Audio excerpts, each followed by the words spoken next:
Today we're going to be looking at a really fantastic movie that I absolutely love. And my guest today is Kojay, who also loves the movie Yes, Teenage Mutant Ninja Turtles from the movie. 1990. Yes, the movie. At the time, it was based on the a TV show. We can get into that a little bit later, but we didn't really realize. I think I didn't really realize that it was a comic book earlier. Well, thank you for joining me today because this is a movie. I'm looking forward to hearing about your experience with the movie, and if you could tell us, like, how old you were when you watched this movie and what was going on, what influenced you to want to see this movie. I think it was in theaters in '89, or it came out in theaters in '90. I forget. I get them mixed up. 90. It Okay, should yeah, be yeah, 90, yeah. yeah, yeah. So then I would be 10. I found out about Ninja Turtles before, with in the toy store, because when I saw the figures, the first thing I saw was an action figure back of it. Some kid bought it. Because I don't know if kids are into action figures today, but there would be a cardboard with all the art and then this plastic and the character, and like, oh, that's what you get. So I found on the ground outside his toy store the back of it on the ground, and I'm one of those kids who's like, "Oh, what's that? Cool." I picked it up and I just looked at all these characters, and one of it was Casey Jones, Oh, with the hockey mask, and I was like, yeah. "This guy looks cool," and it had a Mhm. little thing about who he was, and it was like a vigilante in New York. He doesn't have a lot of money. He's kind of a bum, and he fights crime. I was like, "Wow!" And me as a kid, I was like, "Wow, this guy has nothing, but he's trying to make a difference." And then Yes. I just loved that character. And then after that, I was like, who are these green guys? Are they aliens? So that was my first introduction and Okay. curiosity into Ninja Turtles. Because I think I was on the West Coast. I think the cartoon was bigger in the East Coast first before it hit us. Okay. But I didn't watch the series until the '90s. But the movie, when it came out, I was already interested in martial arts, sci-fi, and action. So I was Okay. like, let's check this out. Yeah. So that was the draw.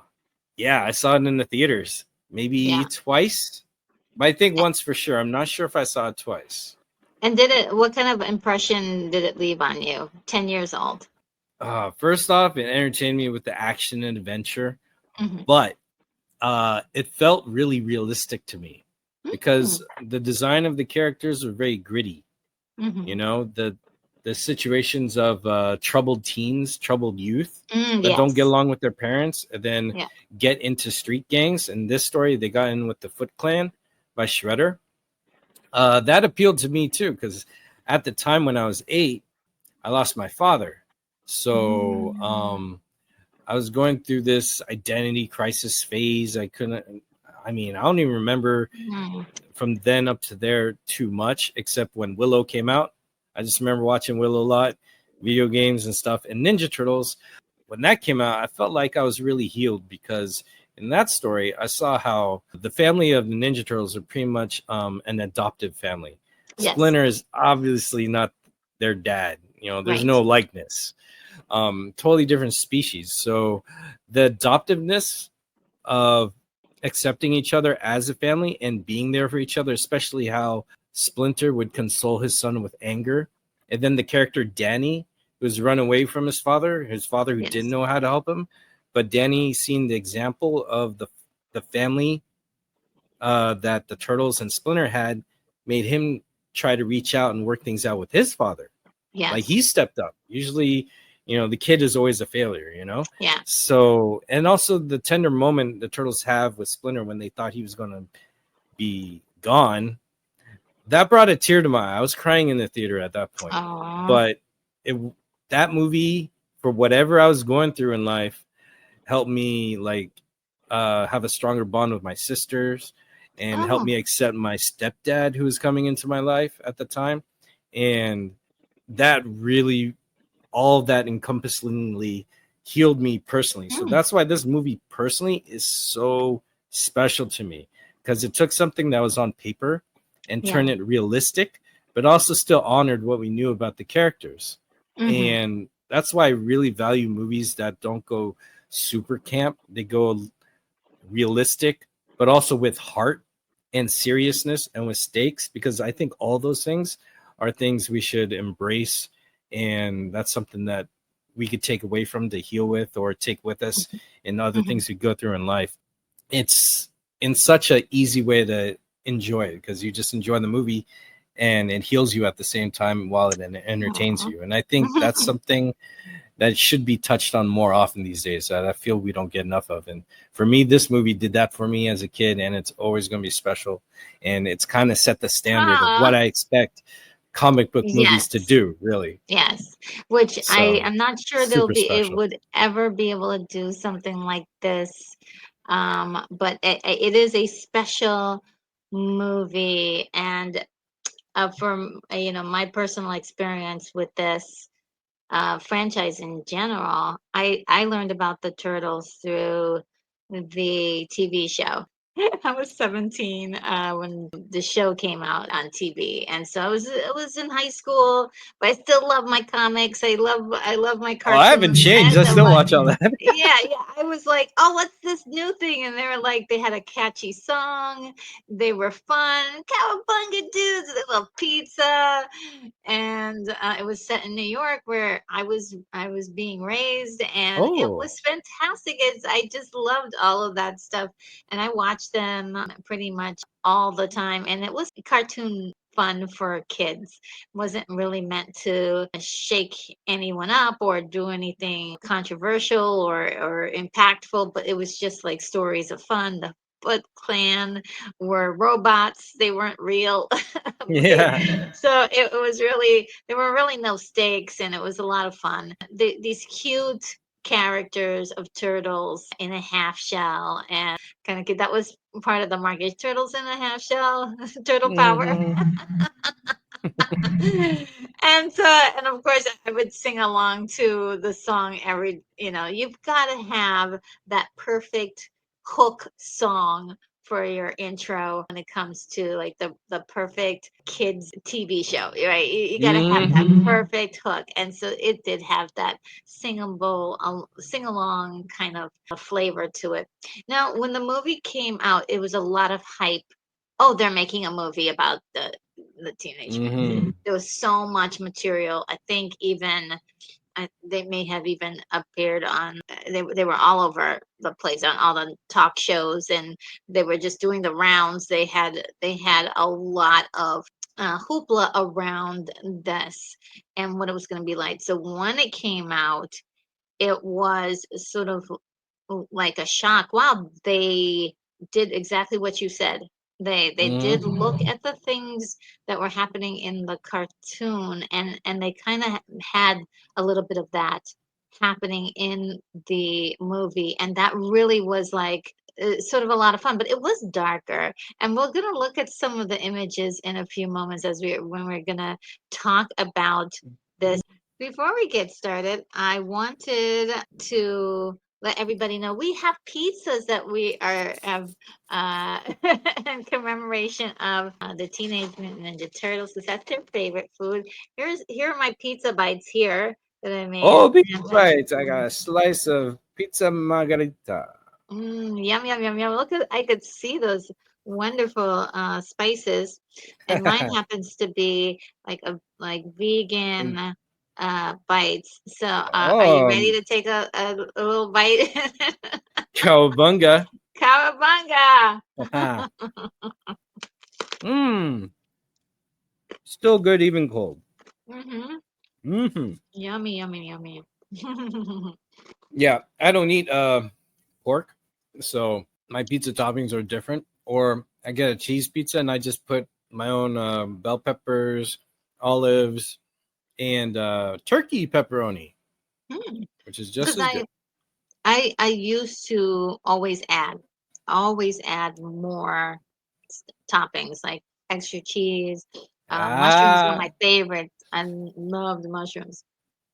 I But used yeah, to when do double stacked. Like I get the cheese pizza or a pizza with it, and then I put marinara sauce, then mm. more cheese, and then more toppings. It's like it's a little bit Yes, much. I hope you guys got your pizzas too, and are going to be enjoying your pizzas as we continue. a little talk here. Now, I am going to bring to the stage an image which is highly controversial. Ooh. Dun dun dun. Now, tell everyone exactly who this is and why this is controversial. It's controversial to me because this is of Leonardo, who is not controversial. But this is Leonardo from Ninja Turtles 3, which I don't like that movie. I grew to not like that movie. One of the things that they did was lighten up the turtles because the first one was really gritty, Talk. dark, Yeah. and violent Yeah. with a lot of scary stuff. So, one thing I remember watching on the news the following weekend after Turtles debuted Hmm. in theaters, there was a report like parents around America are raging against how violent this children's film is. And I was like, oh no, they're going to take it out of theaters. No, it's not a bad movie. It's great. You uncultured swine. That was me as a kid. So Yeah. much has not changed, right? So then you see a drastic change by the second one. The story is still entertaining. The characters are still them. They pick up where they are. However, you see the sets are cleaner, but they did clean up the turtles. Like their teeth were like they all went to the dentist and it was They like all one got long tooth veneers. with lines. It wasn't these little circles that were all yellow. Their Hmm. eyes were more bright.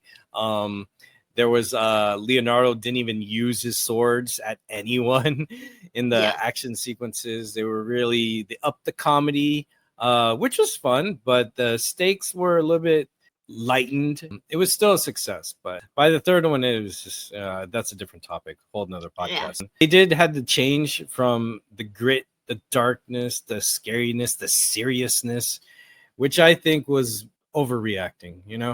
Hmm. I actually happen to enjoy, but I wanted to get to this part. Oh. So I got this picture here. It is basically going back to the formation of this idea to do with the turtles. It was created by Kevin Eastman and Peter Laird. They came together to put together this in a little comic book Mm-hmm. that, and it has a very interesting flavor to it because it's really quite gritty and kind of Mm-hmm. like at first they didn't Yes. even have color. See my shirt. Yeah. So I want to represent where they all had red, but the comics were black and white, and it was very gritty. It was very satirical, vigilante comic book stuff. Their master was Yoshi, and there was no technodrome and all that stuff, and it was actually really, really cool. Like probably a nice satiric, but also kind of serious at times. Like take on Hmm. any vigilante, like Batman would be. Like the and turtles were and darker or more serious. and Yoshi was the rat, right? Instead of they, it was a he was a human being named Yoshi that became the rat, Splinter. That was kind of the big difference of course, this movie makes it where Master Yoshi is has a pet rat who to get this, like learned martial arts by watching his moves. And so that's how he learned martial arts That from, scene was so cute. wasn't it? Yeah, we're gonna get to that too. Um, and so yeah, this is the origins of it. It's really more gritty. They use their Mm-hmm. weapons, and it was not necessarily geared towards children. But then, once we More kind teen, of, like comic book readers or the comic book audience, because those mhm. are the ones who are going to the comic books and buying it because they made a lot of changes and additions. And so here we go. We got the cartoon show, which I fondly remember. Um, and even as a teenager in the late 80s, I definitely was like, oh, I gotta watch the Teenage Mutant Ninja Turtles. They were so much fun, and it's put a huge smile on your face. They were so cute too, and look at them trying to be mad. They're like so adorable. And it's such a unique idea. You know, turtles are ninjas. You know, they go around saving people and then disappearing into the sewer. It's really cool. As you can see, these are a lot different from the comics, where you actually Mhm. have a determination of who they are based on the colors of their masks, and they even have little belt emblems with the There. first letter of their names, which is really cool. And so we have red for Raphael, blue for Leonardo, purple for Donatello, and orange is Michelangelo. Again, you can see their belts where it can help you out in a pinch if you're like, okay, who's that? And maybe you're colorblind, you can at least follow along with that. And they were so again, they were so cute and endearing, I believe is the first thing. And that was another thing that they carried over to the film, I believe, Mm. with the thing. Now this is from the original poster, which I think is Mhm. way far more superior than that other one Oh that we yes. saw for a little earlier. It's just like you've got New York City as a character in this whole thing, which is really great. They're doing what they do best, which is hide in the sewer, and it's just great. I mean, what a great poster idea this Oh, I was. loved it Wasn't it because iconic? it's great because it's a nice tease too. Yeah, Because yeah. you don't see what their bodies look like, and they did lighten their teeth and eyes to pop out more.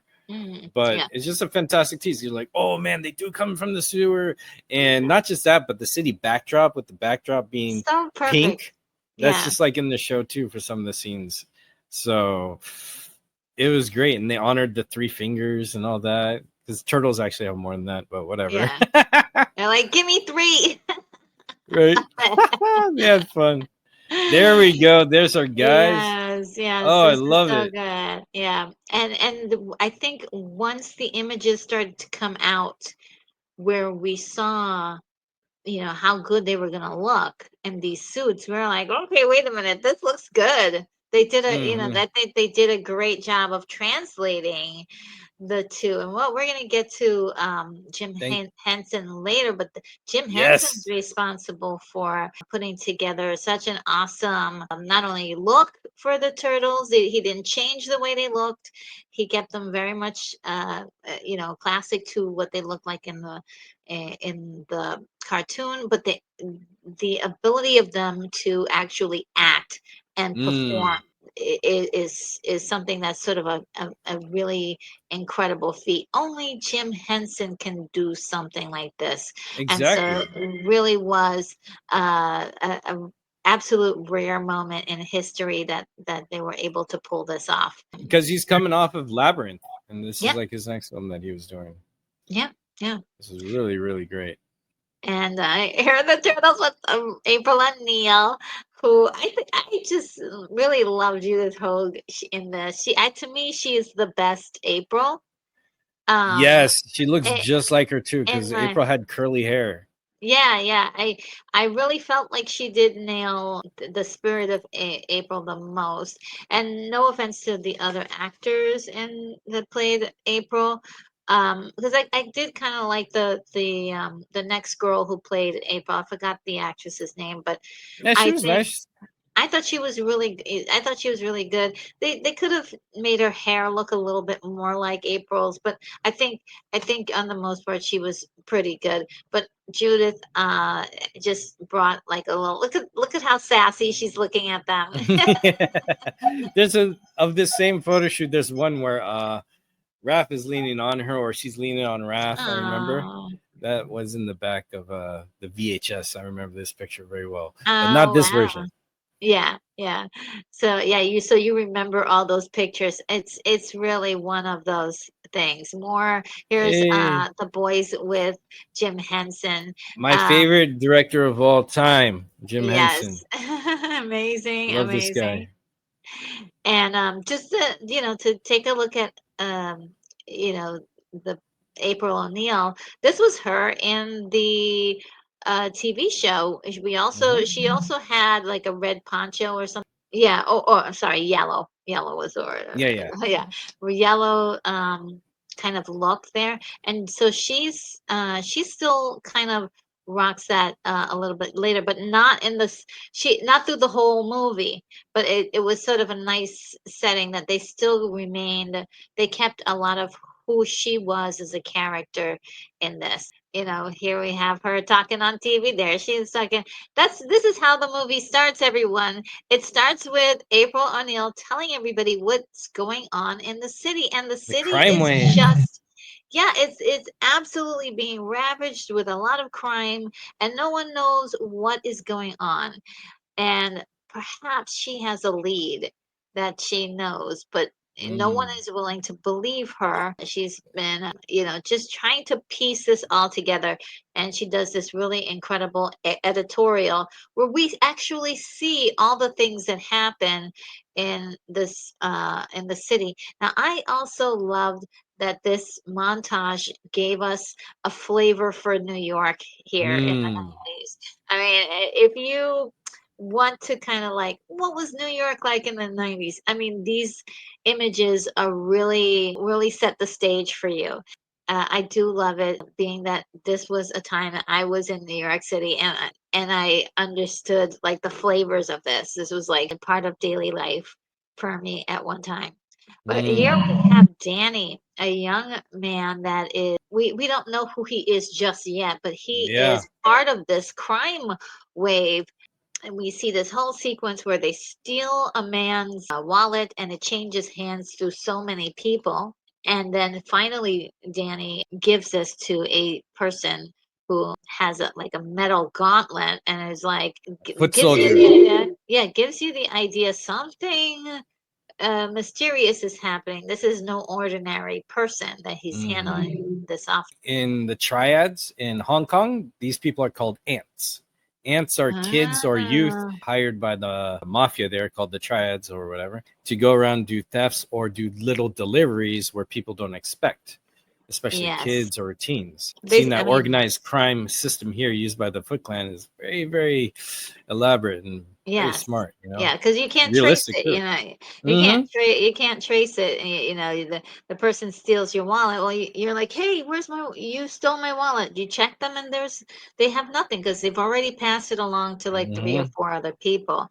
There are some stories in America where that's happened too, where they're Uh, using younger kids to commit these kinds of crimes because they won't be charged in the same way an adult would be.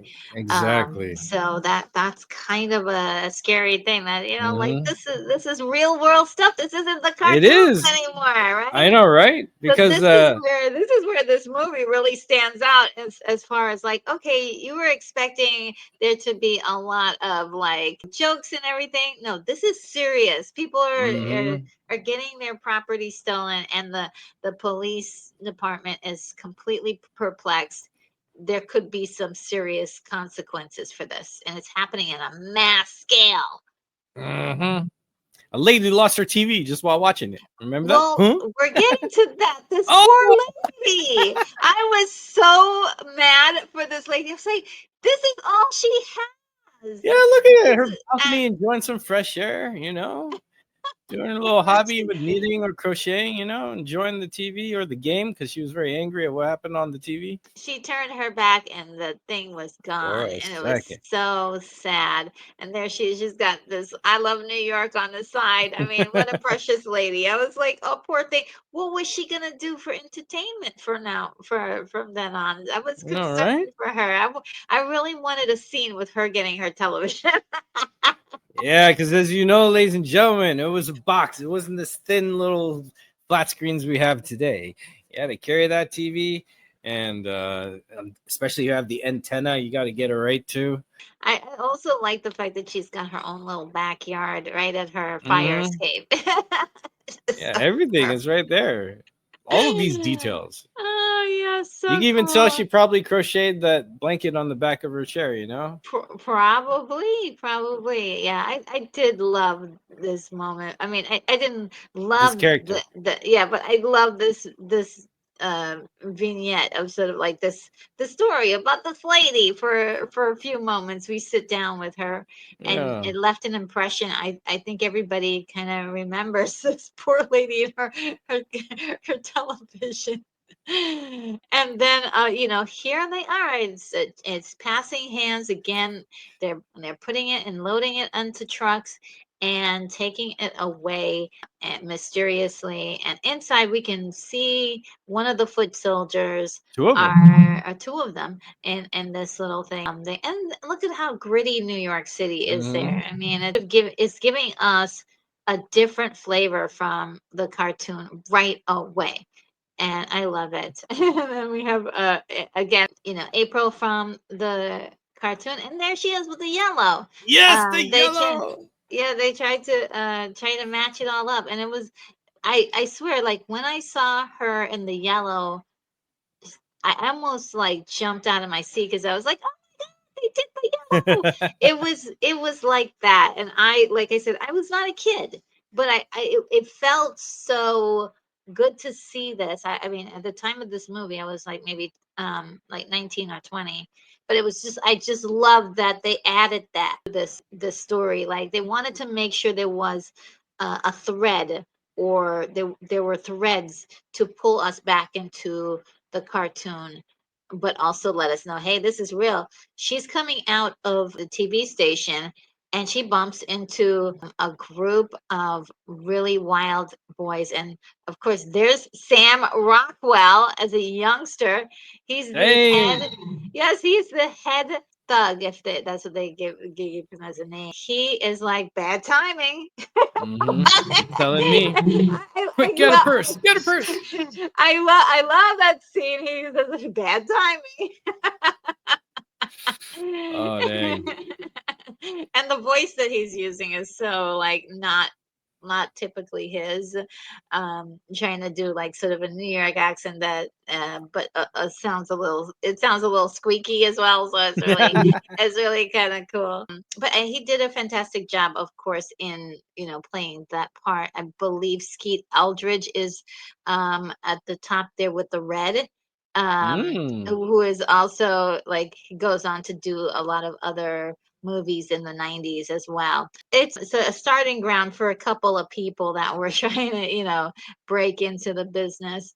And I love the way this is shot. So this is where we begin to see moments in this movie of cinematic grandeur. Okay, Hmm. which is sort of like, okay, this is just a Turtles movie. Why are we getting so fancy? It's like this is a great shot, and it may be one thing I would say if there was anything. It was shot really dark. There's a lot of dark shots in there. I had to lighten up just so that way we could see this on Hmm. screen. But this in particular, just this is Raphael is under the manhole cover, and he's just peeking up to see the work that he's done. Basically, he's beaten up all the bad guys, and he's trying to take cover. And there is April, right there, and his sigh is right there. He wants to grab it because he's like, oh man, my sigh, I need it, right, for fighting and so on. It's another piece of evidence that he was there, as Hmm. well. So it's just so well done. The angle and everything just And the really mystery sells. didn't let you see the turtles, but hear them. You know, when they took Yeah, out the light, it was pitch dark. We're just seeing the screen and hearing.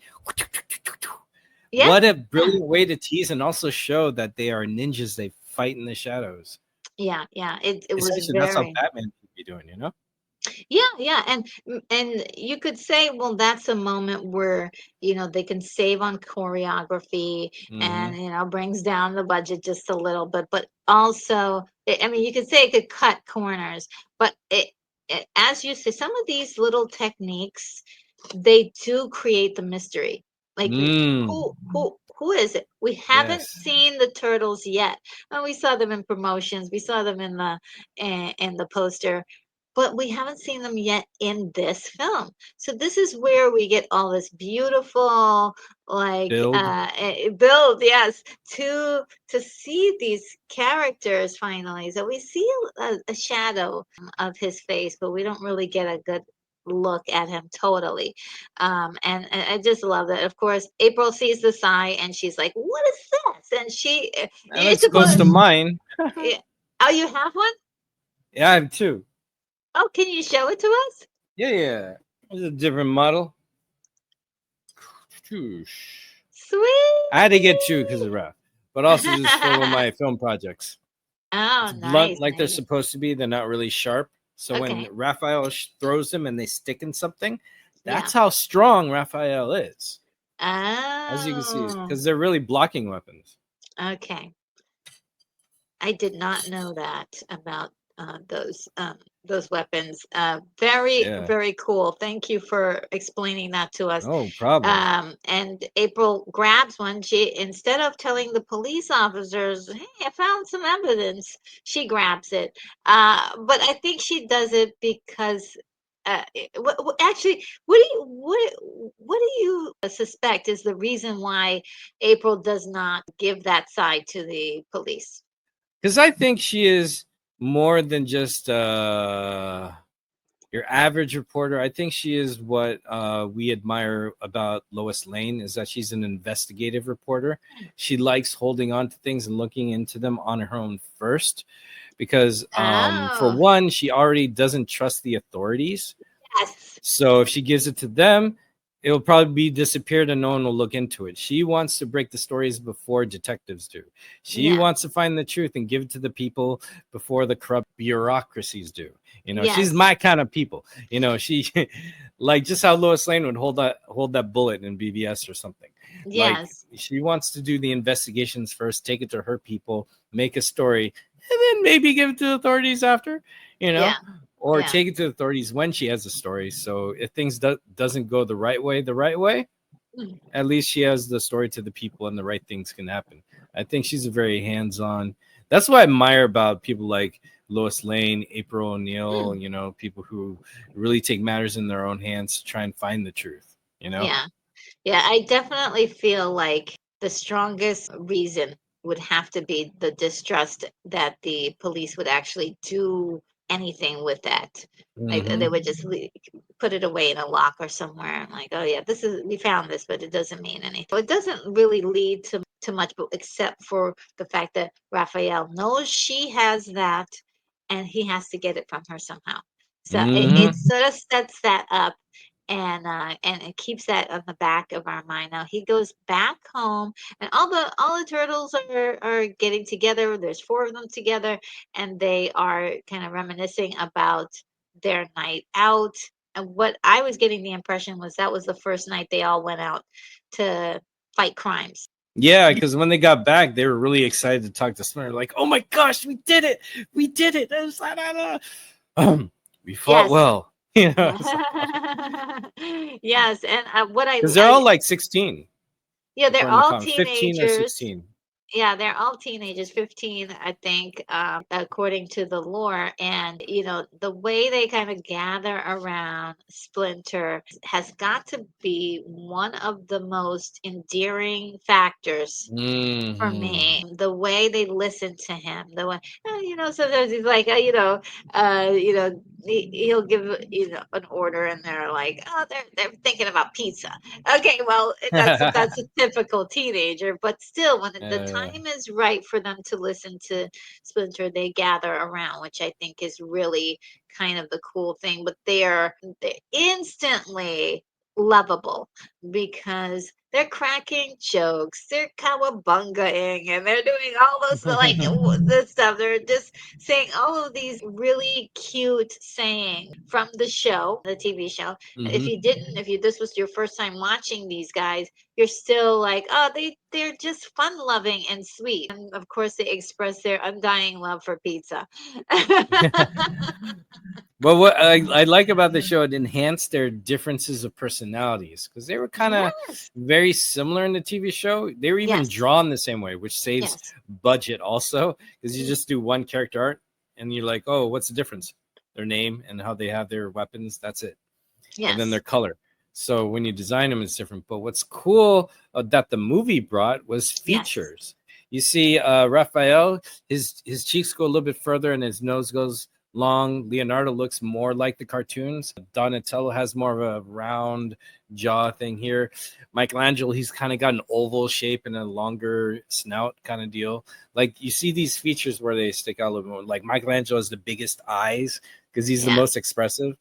And Yeah. then in a comical way, you know, Raphael's kind of always squinting, but they have all these great expressions. Again, hats off to the master Jim Henson for giving them their own That's distinct features and enhanced differences of attitudes as well. hmm hmm I think that's the specialty of for the physical differences because there's also Hmm. personality differences that they Yeah. added too, which I thought was really great. If you remember the movie The Dark Crystal, where we had so many, we had groups of the same kind of creatures, Skeksis like the Skeksis and the or the mystics. mystics, right? And they all were different. Every single one had a like Hmm. a slightly thing that was different, and you could determine exactly who's who like you would Mm. with real people. And so this is another attribute to like the actual physical work. Body language was also to another thing to the actors in the suit knowing who their character were and how to play those characters a little bit differently than say the person next to them. Really great stuff. I absolutely commend all of this physical and dialogue that was also Oh included to yeah. make sure that these guys were distinguishable by Hmm. personality. Really cool. Because you have the Um, physical acting guys, the yeah, stunt acting guys, the puppeteers doing the faces, and the yeah, voice actors. So yes, each turtle had so many people to bring to life. yes. It's so great. I absolutely commend this incredible achievement and work. Hmm. And not to, put down any like CG stuff because that's a lot of work too. Sure. They did have some live action people in suits to record their movements and things like that. But I think that this is, I would say, a lost art, and it looks so good. It looks so good. It looks realistic. I can believe that they were real turtles, except for maybe a few times when we saw some imperfections in the Yeah. in it. And I'm willing to give it a pass I because of barely everything. notice imperfections until someone points it out. And then Until I somebody see points it, it out, but right? then I enjoy it so much, I let it go. You Yeah, know? yeah. I'm like, okay, you're on some other level because most people did not notice until we got into like watching it like 50 times and you can see certain things after your 50th watch or your 30th watch or whatever. Now we know all of the flaws and I don't care. I don't care. Yeah, I barely see them.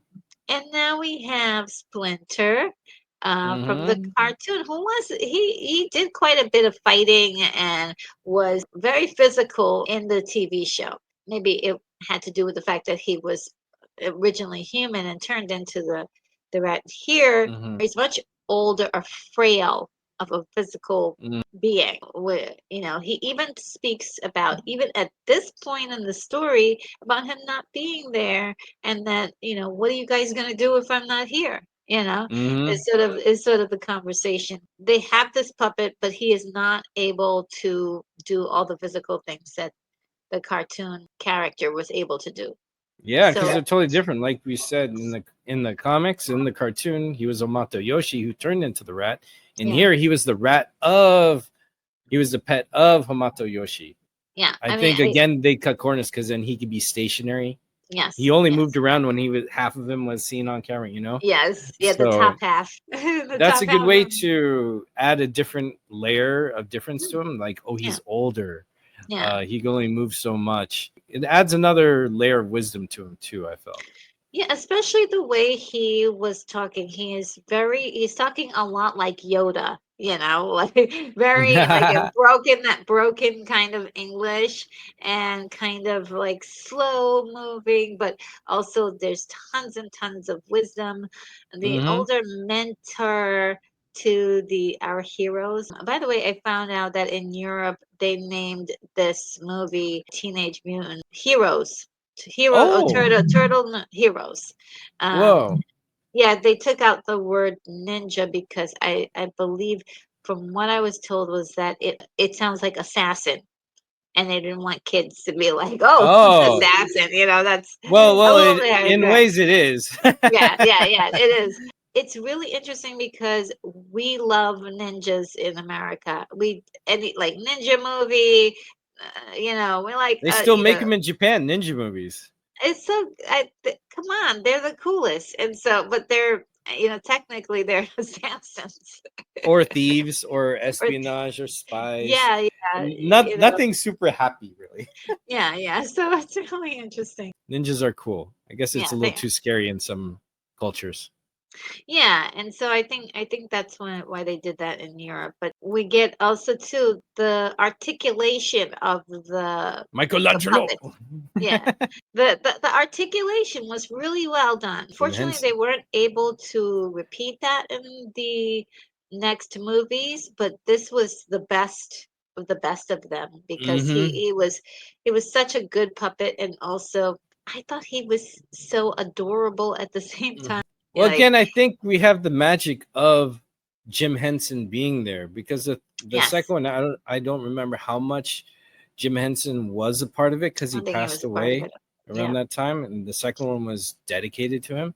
Like, I've seen people do the Muppets and everything after we lost Jim Henson, but the time in the beginning, like season one of the Muppets to Dark Crystal to Labyrinth, there's certain movements and gestures that are so full of life, because Jim Henson spent his whole life bringing puppetry to expressive storytelling Mm, levels for mm, TV, for cinema, that it's really, really rare to get that these days, because it's such an old art, and he it just is. mastered it. Oh, this movie is truly a gem with that performance, as you're Yes. highlighting. Yeah, and it was so good because one thing too about Splinter was that even though he spoke very slowly and methodically, Mm-hmm. you still wanted to lean in and hear what he had to say. And Mm. and that's part of like another level of gravity for this kind of a movie where you have all this action. Some parts we just got finished with all of the jokes and everything from the turtles, and now we've got like this series. It's time to sit down and listen to this story that I have to say, and it's just so great. Like anytime he's on camera, you want to lean in and listen. And I wish we had Splinter audiobooks, where he just reads all books to us. hey, that's what AI can do that for you. Ah, my lord. Oh gosh, what happened here? Yeah, this was the third movie in which we can see that. No. For Yeah, the record, I don't like the third movie. something really terrible happened. So, of course. He looks like a dog, man. So yeah, this is what we're talking about with the quality, how it went down. But And it got so choppy. yeah, and not from nothing. I can't do this. And this is still, these guys are definitely professionals doing this. There was something Mm. very special about Jim Henson's work, Hmm. and so it lost a little bit of its charm. And we'll get into a couple of the images of those things, but the Ooh. music was quite interesting. Would you Mm. say for this, right? We I had a love the music for this. so we had a mix of so many different things. Like we had this opening where it's like a lot of like rock guitar. There's But it's so parts where synth, very 80s like, synthy, yeah, because synth. this is also Steve Barron, the director. Hmm. And my favorite work I've seen of his, remember that music video "Take on Me," Aha, Oh by yeah, Aha? yeah, yeah. That's the same director of Ninja Yes, Turtles who did he that. he he So was he knows very that music famous. storytelling with the comic book thing. Oh, Yeah, he's a very famous video director. Mm. But and he also did Electric Dreams, that movie, which was Yes. also very much like a music video. So it was Yes. very, He's so very interesting. visual. So having a director like that and the Yeah. wonderful music John Duprez did and working with Jim Henson with talented martial artists, it's you got so many people who are dedicated to feeling and motion. All of that's there. Yeah, the music takes on so many different flavors. There's some where it's like really super plucky and like bam bam bam bam, and they're like But even that and then training montage we puts get to later. puts a big smile on your face. So Yeah. it's really upbeat and fun.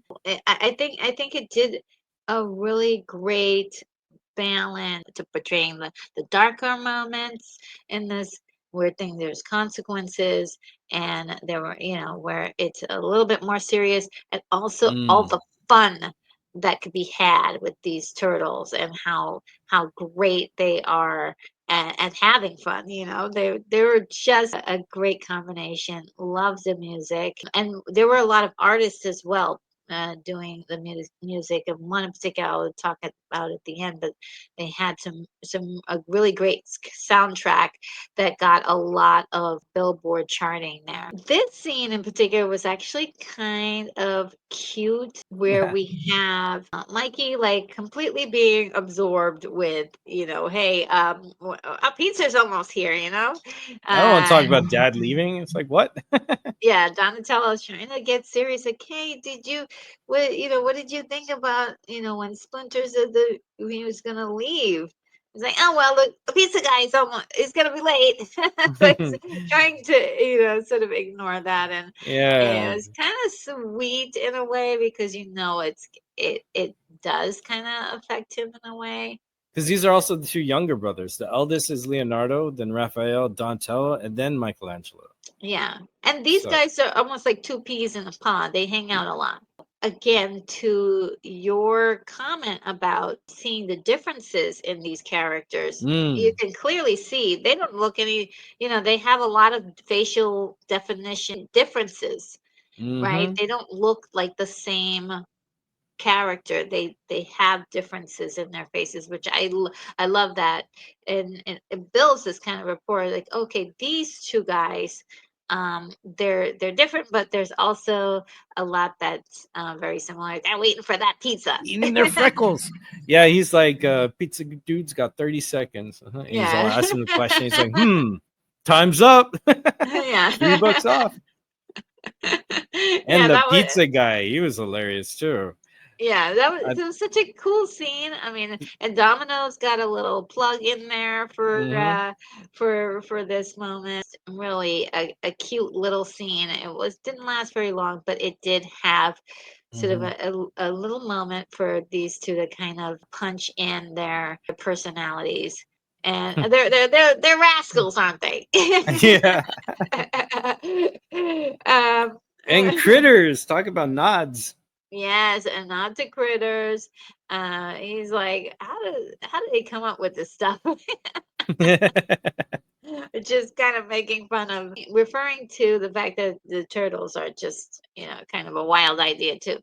But I always love this moment where he's sort of in this trench coat and hat walking around New York City. It's got the flavors of like Bogart, like detective, like hmm I'm trying not to be seen, but also he's guarding the city at the same time. This is how he gets around. And it's a Is great nod, that noir vibe, because the comic books were very black and white and very noir. yes, That's yes, why yes. this, borrows a lot from that animated series, the cartoon, which made it popular because it was popping on every channel in the 90s before this movie came out. But also the comics that had that grit and that little dark Yeah. and kind of edge, because they had a lot of noir narrative in those comics, the few that I did read looking Yeah. back. So it feels like a nod to that too. Well, I know that it's also a nod to the cartoon, because there were many hmm episodes with them, Where they and all wore like it. yeah, yeah, I love that. He saves a lady from being pickpocketed, Or saved her and purse. They picked it up and then he made him trip and he threw it back at her. yeah, yeah. So he stopped a pickpocketer, two of them, he lets them get away because there's a certain moral code. He's just gonna stop them, but he's not gonna do anything more. When we Mm-hmm. have this guy come along and he's like, "Hey, yeah, you got away with it, but you don't get away with it from me because Mm-hmm. I'm going to dole out the justice." And so he starts beating on these guys. Yeah, And getting hit in the face with a hockey stick? I That's mean, not ouch. nice. Yeah. And so, Raphael comes in and says, "Hey, look, you can't do that. You can't rough him up like that. That's a rough play." And that's coming from Raphael, I know who of is the all people, right? toughest. Yeah, if you would say the person with the most anger, it would be Mm-hmm. him. Like just like he's kind of grumpy. He's a little bit on the grumpy side. But I also feel like he might be a little jealous of Casey Jones because Raphael also shouldn't reveal himself because he's supposed to be in Yeah, hiding, you know? yeah, yeah, yeah. So, And I uh, mean, I yeah. mean, maybe he could trust him a little. He's also wearing a mask, so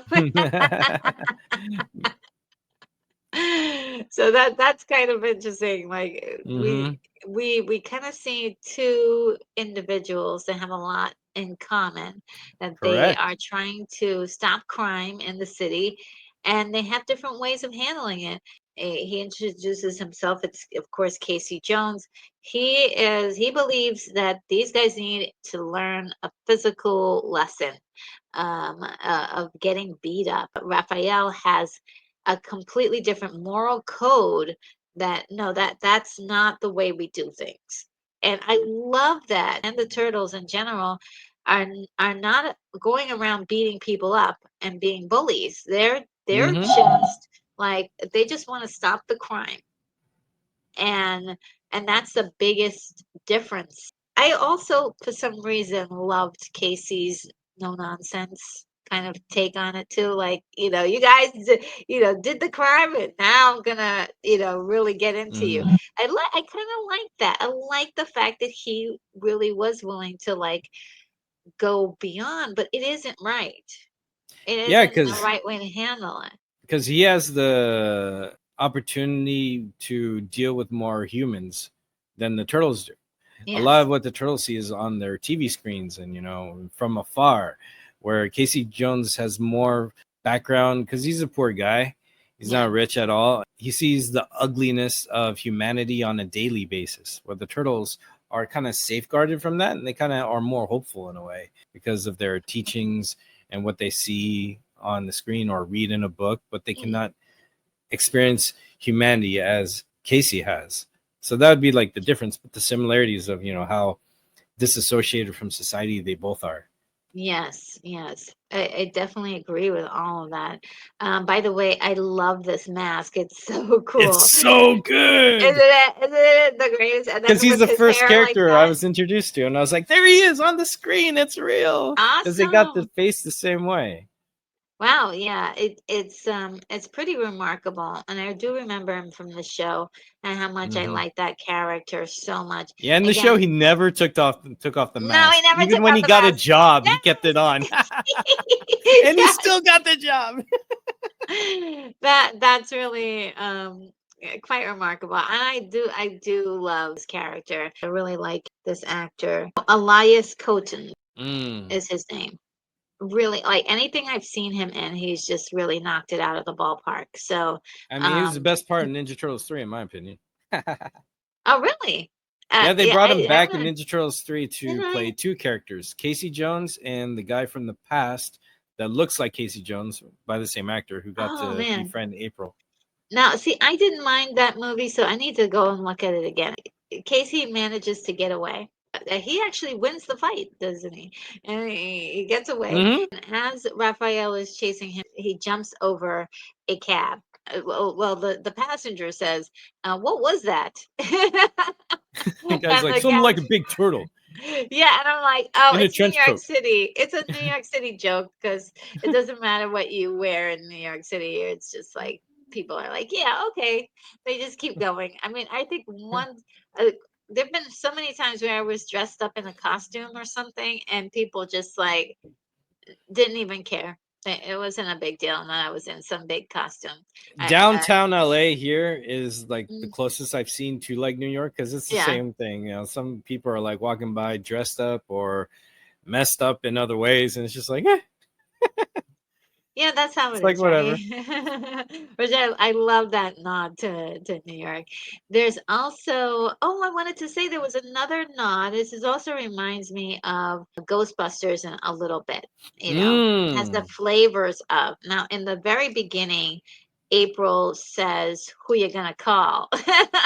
And I Right, was that's like, wait right. a minute, who are you gonna Ghostbusters, right? And she continues her statement, but she starts talking about the police. But I thought it was very Uh-huh. interesting that it does have the flavors Hmm. of Ghostbusters. She did it on her TV screen or whatever when she's giving her report. Yes, at the Ooh. very beginning when she Yeah, does the monologue. which It's is great. great because I always say, like, as I mentioned earlier, I cover Japanese original Super Sentai, Mm, where the heroes, they are all the same team. They have a uniform. What separates them is a little differentiation differences of color or design, mhm, and they specialize on one type of villain or enemy. I would say mhm, Ghostbusters is similar to that because they're all in uniform. They mhm, focus on one certain problem only they can handle. Ninja Turtles, same way. They're all kind of uniform with little differences, and they focus on one type of enemy that only mhm. they can handle. Yeah. So it's a great thing in that vein of team of superheroes.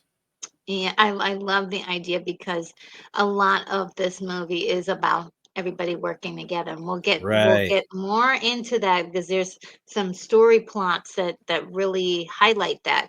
But here we have April is in her apartment, and then here's her boss just like comes just walks right in. Like, what the heck? He does it again later on. It's just something like, Hmm. what are you doing in my apartment? So they never address that though. But it seems I like was like, they're what? Did they used to date a long time ago? What is the story? yes, I was kind of Like confused. Like I don't want my boss coming to my apartment. What are you doing here, dude? I wasn't sure, and I was like, well, maybe they're just really good friends. Yeah, maybe they That's knew what each it other in feels college or like. something. Yeah, Yeah, that's because what it only a feels. friend would do something like that or an ex. So Yeah, that's an interesting dynamic they had. yeah, and I also think also to the way they talk to each other too is very Hmm. um intimate without being intimate, like Right, right. a friendly intimacy. But it was really like kind of odd. She is trying to impress upon him the idea of the foot Hmm. being the issue based on her conversations with Japanese Americans who have experienced this kind of thing, ages ago. No one believes her. The police don't believe her. Her boss doesn't believe her, and she's on the verge of possibly being fired But if she also that doesn't because drop she's it. putting pressure on the police department. Yeah, yeah, and so people in high places are like, Hmm. let us do our job. So Or be she quiet is. so we don't have to do our jobs. Oh, yes, yes. Like today. So what she doesn't know is that she's being followed by Raphael. He wants and that the sign and the back, crime and then the newspaper even continues telling more of the story, the crime which I waves. love, and this is the reason why I picked this picture. These little things in the background that you have in a story like this that continues to tell the story. Like Hmm. I love this is one of the reasons why I love movies is that really good filmmakers will do this. One thing you can see also too in this picture is that Raphael has a scar. Hmm. And so it's like it's another character detail about this guy is different from the others. He's got a scar on his face. Not just Hmm. like on his arm or anything, on his face. I'm glad you noticed that because they changed on the other ones. He does have a few other scars on his body too, his shoulder when he's in Mm. the bathtub and stuff. What is he? He's following her. She goes into the subway, and the Foot Clan is there. They're actually going to attack her, maybe kidnap her. We don't know. But Mhm. then look who's there to Yeah, save her. But also the Foot Clan, they show up out of nowhere. So they're also, because we saw earlier on, Yeah. they established the turtles are good at invisibility, but Yes. so are the foot soldiers. So Yes. like the skill levels are like, matching up a bit. Master Splinter says, and I'm just going to read this from my paper that I wrote notes. Our domain is shadow, the art of ninja, the art of strike hard and fade away without a trace. This is part of their skill level, the same thing that the foot soldiers have been trained to do excellent, stay in the shadows. And this is the very thing that gets the attention of Shredder, the big bad, is because he Mm-hmm. says something about the way they fight, something about the way they move is familiar. And Something. I believe it's that whole art of being in the shadows, Mm-hmm. the art of ninja. So I love those little descriptions that help us to understand these characters and their motivations, what they're actually doing, even though we're seeing things on camera. We're getting that beautiful description from Splinter on exactly what it is that he's trained them to do. So good. Raphael gets his sai back Mm-hmm. Full because strength. Whatcha? yeah, because when when April sees the Foot Clan, she immediately pulls out the sai like she's And gonna then they do just something. and then they kick it away. I know. And then we were like, awesome, she's in trouble. And there's Raphael's hand comes out of the Pulling it. shadows and pulls that back. It was like, yeah, okay, he's gonna save her. Uh-huh. And here he is. He does help her out. She gets knocked out, and he brings her back to the crib, if you will, and the sewer. This is Mm-hmm. probably going to smell terrible if it was a real place. I mean, look at that couch. That's been around for a long time. Yeah, it's That dip. been I know. It's like, is that moss on it or what? It's just so Oh, I hope not. I hope it's just something. but she's out cold and they weren't supposed to do this, but there wasn't another place for her to go. And Yeah, they so, couldn't take her anywhere safe without being seen.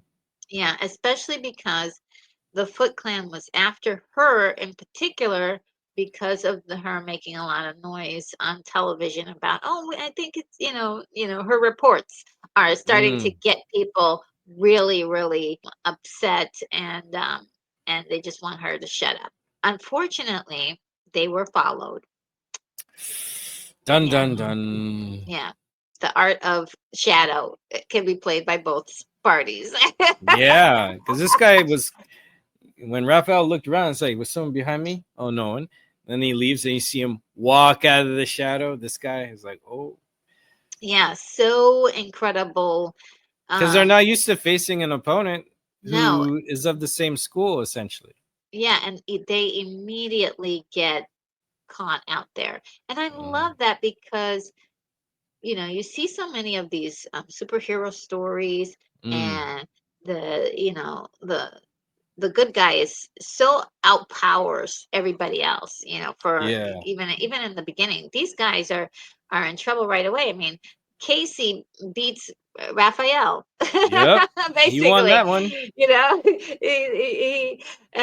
and here they've allowed this guy to pretty much follow them to their nest. This is really bad for them, and you get that feeling in the pit of your stomach, like, oh man, this is not good. He goes, of course, to go tattletale, Hmm. tattletale. And then Splinter gets a chance to tell the story of how did these turtles come to be to April. This is the magic of the story, as far as like something that you never forget. You Hmm.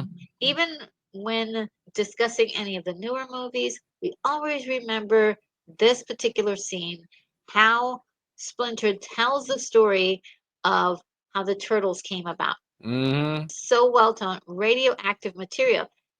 Wonderfully, and this is the part of the beauty of the second movie, even if I don't think it's all perfect, they did bring this Right. back. They They brought did. they They brought this changed the back. logo, but yeah, they brought this arc back more of where that Yeah, came from. Yeah, it was really great. I wasn't able to get a picture of the turtles as they were growing, and they were like little mini turtles. That was cute too. That was so cute. I did take a picture, but it was came out too dark. It really was well told and well executed, and And it was kind of charming too when Michelangelo butted in, like I just did, sorry, where he's yeah, like, that was us. And they're like, yeah, oh, yeah, Mike, you stop. Because I think in the third animated adaptation series, when they were mm, telling April the story, yeah. they redid this part where Michelangelo popped up and said, that was us. And then everyone's like, oh, Mikey, come down. Yeah. Like they It's did like, nod to this movie for that in that show. I was like, oh, that uh, was great. that's awesome. And of course, the work here, as far as the storytelling goes, was the script was just, I believe, really an incredible bit of work. I gotta compliment the design of Splinter again. From the side in this picture Yes, here, you see yes, his like long beard thing under his goatee. chin. He has Yes. goatee and it's gray. I love that because a lot of the kung fu films would always hire the master to be a martial arts expert, but he's always usually the actor himself is usually the same age as the apprentice. Hmm. So to make the actor look more like an older character, they always put a long Like a beard long on him. beard, yeah. They always had long beards. Even Guan Hmm. Yu, the great martial arts legend warrior, he had a long beard. So having that touch to add Hmm. age and wisdom in that Asian style, it's a Yes. really, really good touch of the character right here. Yeah, what a great creature design. Hmm. Looks like a rat. That official, like an older mentor like beard there. That Hmm. little like beard that you see I'm them thinking, like. Yeah, oh, yeah, yeah, yeah. I love it. I And should just grow so this out. we know who the actor is that's doing the voice for Splinter, it is Kevin Clash doing a Mm. splendid job performing the voice of Splinter. Just wonderful storytelling in this part of the movie. There's a couple more coming up, but this one in particular, everybody remembers this scene because it was so iconic and so well done. And of course, and this is one of my favorite scenes, just sitting around with April and the turtles and Mhm. how they're all like getting along.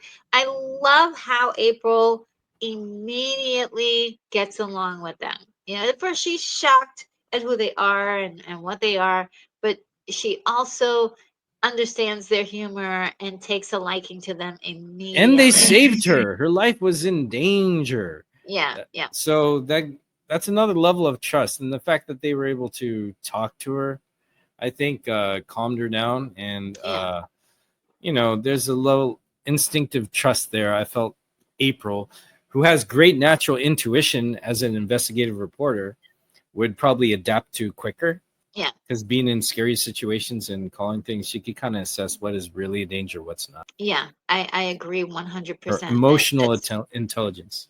yes. They walk her home and they're like, "Oh, she actually lives above her father's antique store that is sort of doesn't do a whole lot of business, but she keeps it open be for sentimental reasons, which I thought was a nice touch for her character. Tells you a lot about her. I mean, if you get to own the building for a long time and live up top, this is the 80s, so rent I isn't that as bad as it is today. know. She must have rent So hell yeah. stabilization. Yeah. Yeah, I would live Uh, up there too. Heck. yes, I would too. I would too. But like with the store, she could have sold it or whatever. But I think for the sentimental reason, she keeps it around. And I think she even likes the stuff that's in the store. She's like, Hmm. oh yeah, it's old stuff, but still, there's something about it I think that reminds her of her father, and she keeps it around. They get to hang out. She's like, look at how happy she is, and they're like, really making a little bit of a mess. It's a great time. Yeah. It's really funny because Dontel has this long straw and his lip goes up every time he's taking a sip because he's just Yeah. messing around having drinks. They're all having a good time. April's their friend. April's like their human sister they never had, really. And I Yeah. like that bond. I never really liked the stories where, well, Michelangelo having a playful crush on her is kind of fun, but I kind of like that they're just always friends. Yeah, I think one of the the derivatives of this, they ended up like she's dating all of them. It's just so weird. Yeah, yeah. I think the newest version, Leo's into her. The Yeah. TV series I mentioned, Donatello was into her. I mean, this one, Michelangelo's flirting with her just for fun, though. But they have a Yeah. platonic friendship, Yeah. and I don't know the species. Like the next version, I bet you Raph is going to get with her. Then the next one, she's going to marry Splinter. Who knows? It's like, He's gonna marry I'm kind of Splinter. not into that. Whatever. Yeah, why can't she just be a friend of the Yeah, yeah. family, right? A friend of the family. Because I always Um, thought she gets with Casey Jones. That's her guy. that's Come her guy. on. They go back home to find that their place is Yeah. completely ransacked and Oh, Splinter's gone. oh, that So you can ooh, see that the up the look on their stakes. face. Yeah, you can see the look on their face that they're really upset. And April takes them in. They just saved her life. And so she wants to help them out. So in the morning, who comes and shows up at their place? The boss, Charles. The boss and his Charles in son. charge. And his son Danny, the one that was stealing earlier. This is where he learns about the turtles Yeah, through Dan. by seeing them. Danny notices this weird thing, like Mm-hmm. a turtle. The turtle disappears. He's like trying to figure out, like, okay, what did I just see? So he's not sure, but he Disappeared thinks, fast. yeah, he thinks he saw a turtle. That sticks in his mind. It was a very unfortunate situation because he was the last person that should have been there to see something like that because it leads to something later on. April gets her boss and his son out of her apartment and is like, can I have some privacy? Oh my God. And so Danny an Because he gets in a arcade. fight with his dad, right? He's like, "You're Yeah. stealing again," and he runs out of the car. Yeah, he runs over to the hideout. This is sort of like a kid's heaven. Their kids smoking cigars, playing video games all day. They just do whatever they want, skateboarding, anything at all. They are sort of like the Lost Boys, if you will. Yeah, I'll play no rules. Yes, the Lost Boys. Or if you've ever watched Pinocchio, the land Mm. where, all the boys go and they do all the things they're not supposed to do. And Mm.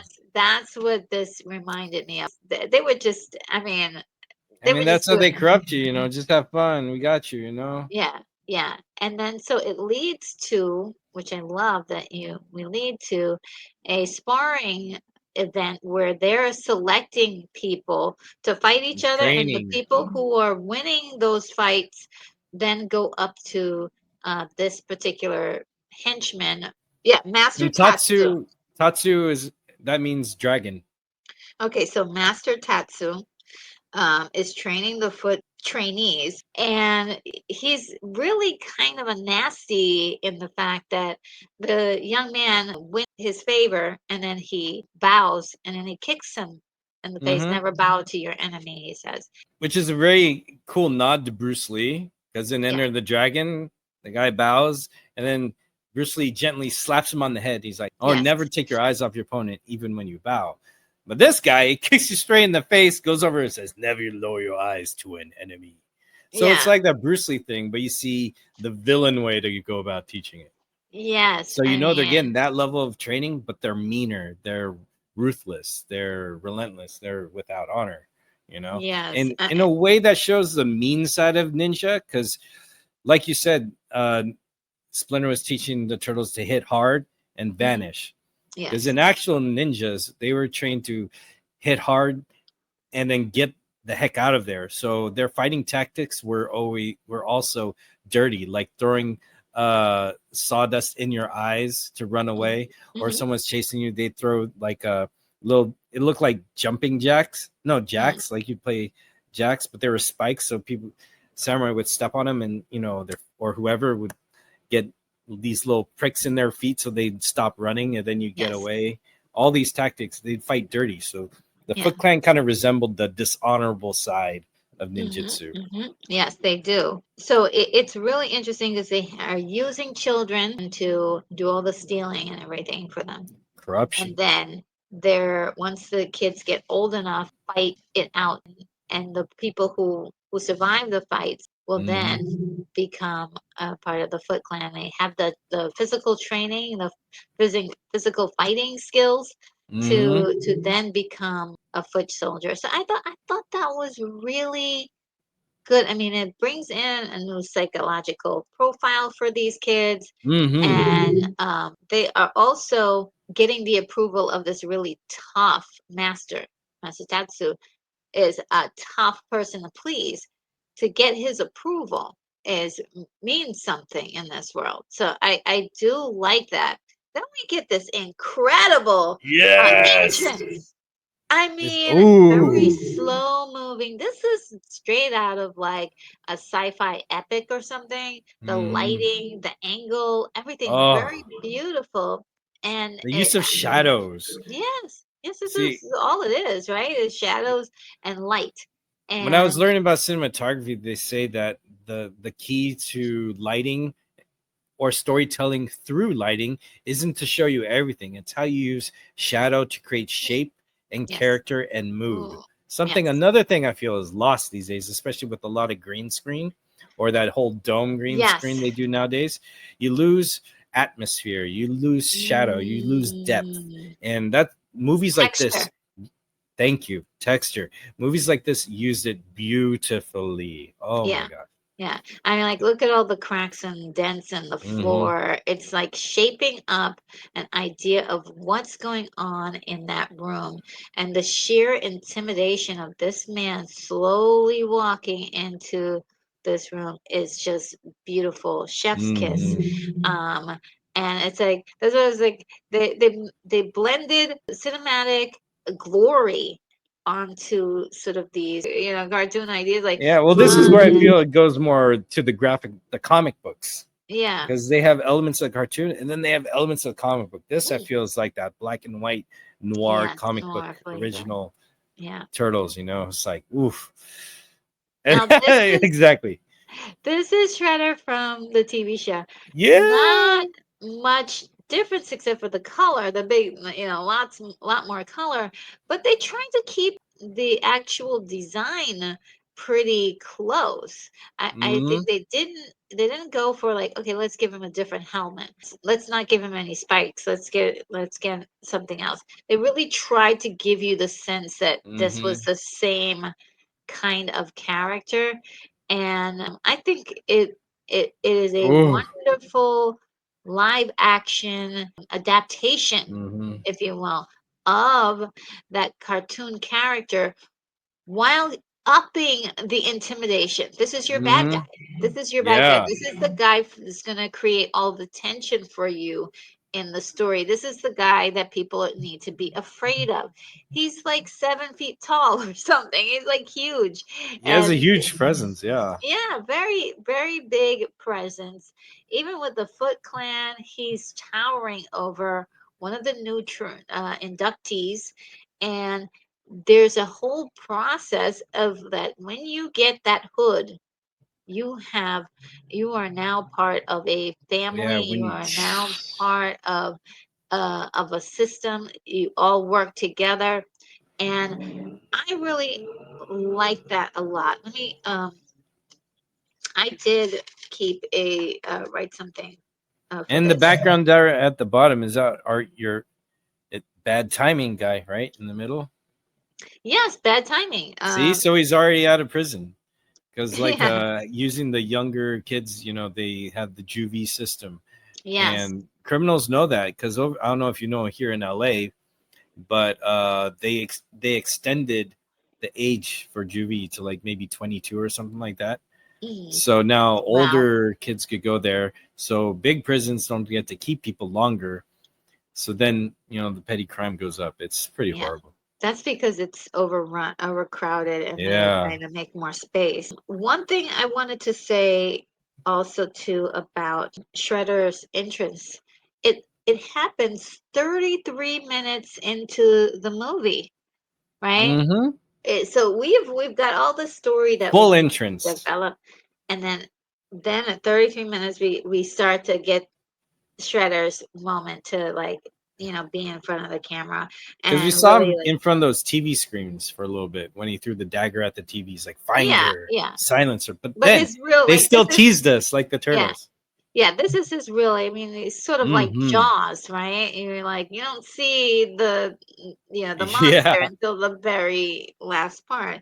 So they waited at least 30 minutes on this one. But one thing I loved what that he said was only effort, discipline, loyalty earn the right to wear the Drago Doji. I love it. And he says, "This is your family. I am your father." Uh, Possibly a Star Wars reference there.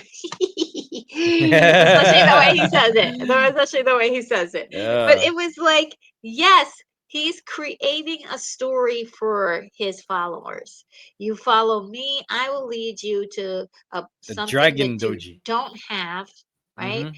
Which is family and acceptance of who you are. These people are outsiders in the world too, very much. And I believe you mentioned this too, the same kind of basically the Foot Clan and the Turtles are two sides of the same coin, you Yeah, know. they're all underworld outsiders of society. Yes, and so this is really letting us know it's like for a second there,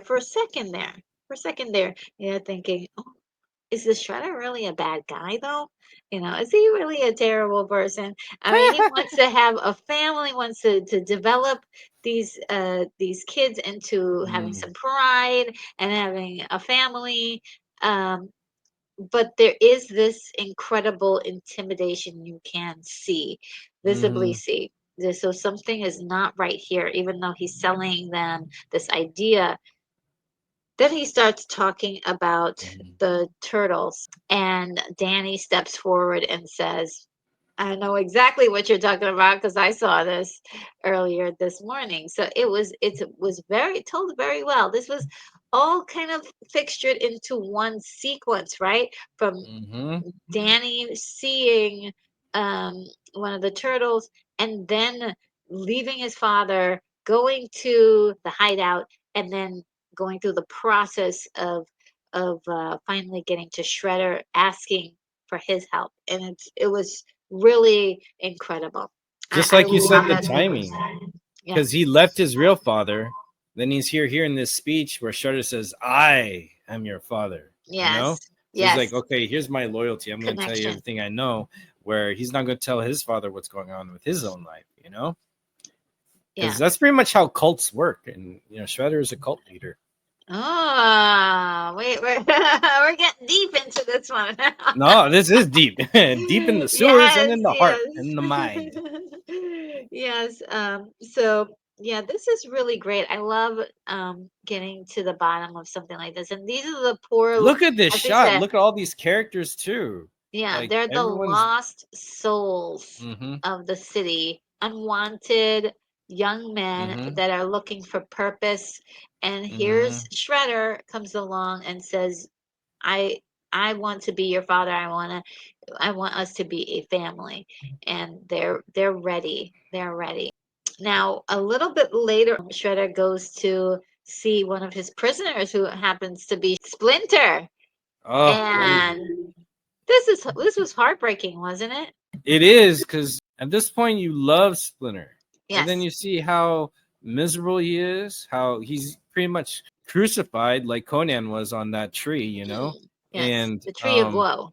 it's crazy because Oroku Saki Shredder here has a scar that he's hiding, and then we Yes. see a part of Splinter's ear that's cut off, and Splinter knows exactly more than Shredder wants to know, including their relationship with each other. But Yeah. Splinter is carrying a whole lot of weight in him. He's missing his sons. This is really, really sad. Yeah. And then This this is a guy's back in his really, life.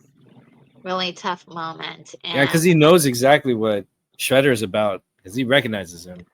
yeah. And he's just keeping everything inside. So he must be really devastated. Yeah.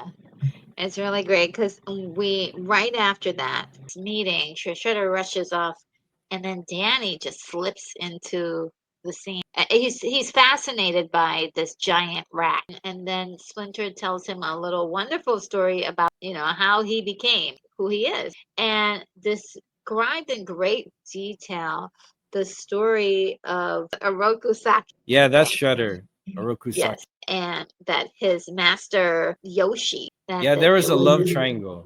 Oroku Saki and Omato Yoshi both had love for Tang Shen, but I think Tang Shen chose Omato Yoshi. Yes, So Oroku Saki, Shredder, he was the jealous one, and he's the yes, one and who went too far. he killed her out of rage, and then when Master Yoshi found his wife, they fought. They moved to America, and you could see that Omato Yoshi was like in some kind of Super Mario outfit, like plumber outfit or something, when he came home and saw her. And then Shredder came out with a sword. Yoshi had no weapon, so Yes, it's pretty one sided and caught him by surprise. It's pretty horrible. yes, yeah. And then Splinter leapt out of his cage Mm-hmm. and gave Orokusaki a scar, and Mm-hmm. then there's been a grudge ever since. Mm-hmm. And I love that scenes too, because the scenes of Splinter when he was a little rat, Yes. even the turtles being a little small, Mhm. we get more animation because that was all stop motion. Yes. It was And so so good. you It get was so good. animatronics, stop motion. This thing has it all, you know? Yeah, it's so good. That whole story captured the imagination of so many people. Mm-hmm. Again, just like the other backstory did, because it helps to explain what all of this is all about. Very good. I remember seeing some things from the cartoon, but in the formation of this movie, it really made it more realistic, more gritty, more intense, It brought more the drama. yeah, it felt like this is pretty much like one of the situations where you can get so much storytelling from. If we went Mm-hmm. back in time and we went to see that, if we can, if you went forward, you would still have more motivations. Now Shredder wants this character, Yeah. he wants Splinter because Splinter is the cause of the scar on his face, right? So Mm-hmm. I think we get the idea that we know who Oroku Saki is. The movie doesn't actually tell you like Yeah. Shredder is Oroku Saki. When asked by Danny, Mm-hmm. do you know who he is and where he is now? He has this really cool answer, which is Mm-hmm. you wear his symbol on your brow. Yep. And it's like, oh, That was so good. That was mic so drop. good. That's, Yeah. the writing is so good. I really adored that Mm. because like, oh, guess what? You've been working for the bad guy this whole time. That's a great Number one. way to really help someone see things. Because it's one thing to say, no, that guy's a bad guy. I don't like him. But Yeah. when people understand the history of what brings us to today, people understand more of the truth of what's going on. That goes with anything. And Yes. then this movie bringing that element into the lore of Teenage Mutant Ninja Turtles just enriches it to, because later on there's other versions of the story where Amato Yoshi and his wife Tang Shen actually have a daughter, and Mm. Oroku Saki kills the wife, and then of course Amato Yoshi turns into the rat. But Oroku Saki takes the daughter as his own, raises her as a ninja, and her name is Karai, and I then heard she that. becomes a Yes. character. Yes. So then you Yes. add more complexities later that, again, the brilliance of this story adding, now, there's taking liberties and then there's also Mhm. enhancing stories. I think this is a good example of enhancing the story and taking the next levels, Yes. Yes. and it's beautifully done. Yes. I mean, in the way that they tell the story in this group of movies, Hmm. I, Or I even just I this actually one. like this. Yeah, this one Yeah. and even the next one, because they continue to tell more of the story. And the way they do it is sort of like the turtles becoming who they are is one story, and the story of Oroku Saki is a separate story in how Splinter became who he is. So it's Mm. like the thing I find very interesting. Like those two stories there has the potential to be like the roots of so many more stories Mm. that that really again capture the imagination, that kind of backstory that we don't need to experience the whole like a half of the movie where we're going back in time, but these little stories that are being told in 2 or 3 minutes are enough to make you feel a little bit closer to the characters but also imagine so much more. Hmm. And so I love that it was told in that way. Sort of like, Star Wars 1977 when Obi-Wan starts telling us about the Clone Wars. Where I'm like, Yeah. what is that? I want to know more about this. All this history. Yeah, it's like giving your characters that little bit of backstories. I mean, it doesn't all have to be one full like they did here, where they separated it out. These are two different events that happened that have led to where we are today. Love it. Ah, love it, love it, love it. Chef's So, kiss. yeah, Chef Kiss. So, what do you know? April decides she's going to get back on TV again, talking about this Foot Clan, and yeah, that was a bad move. Look at all those monitors. Yeah, they're like, yeah, we're coming for you now. So Shredder sends out a team, and then more of them and more of them to completely ambush her apartment. They only really are after her. I don't think they are thinking that the turtles are there, but Which just is in crazy case. because you look at how many foot soldiers he sent with weapons after I her. She would know. not have lived. I think they Yeah, were there to. to just end her, right? They probably were prepared because that was where Danny last saw the turtles. You're Because he's right. like, "Where are I didn't these even think turtles? about that. Yes, Find them!" because Because they now, know the turtles aren't at the lair. Because when they yes. were there, they weren't there. So Hmm. they know not to go back there. Because Yes. Um, so they know that one, she's the one she needs to be silenced. Mm, Two, that's where Danny saw the turtles. So yes. they came equipped to everybody.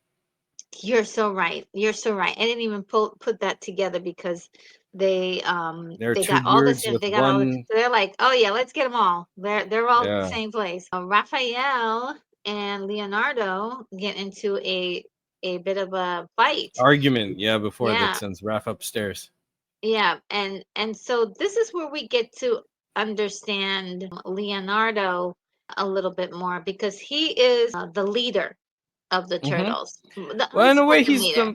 Unspoken leader. he's the more mature one. Because if you look at what Splinter has done and assigning them weapons, he's very Asian parent in this way, or a master.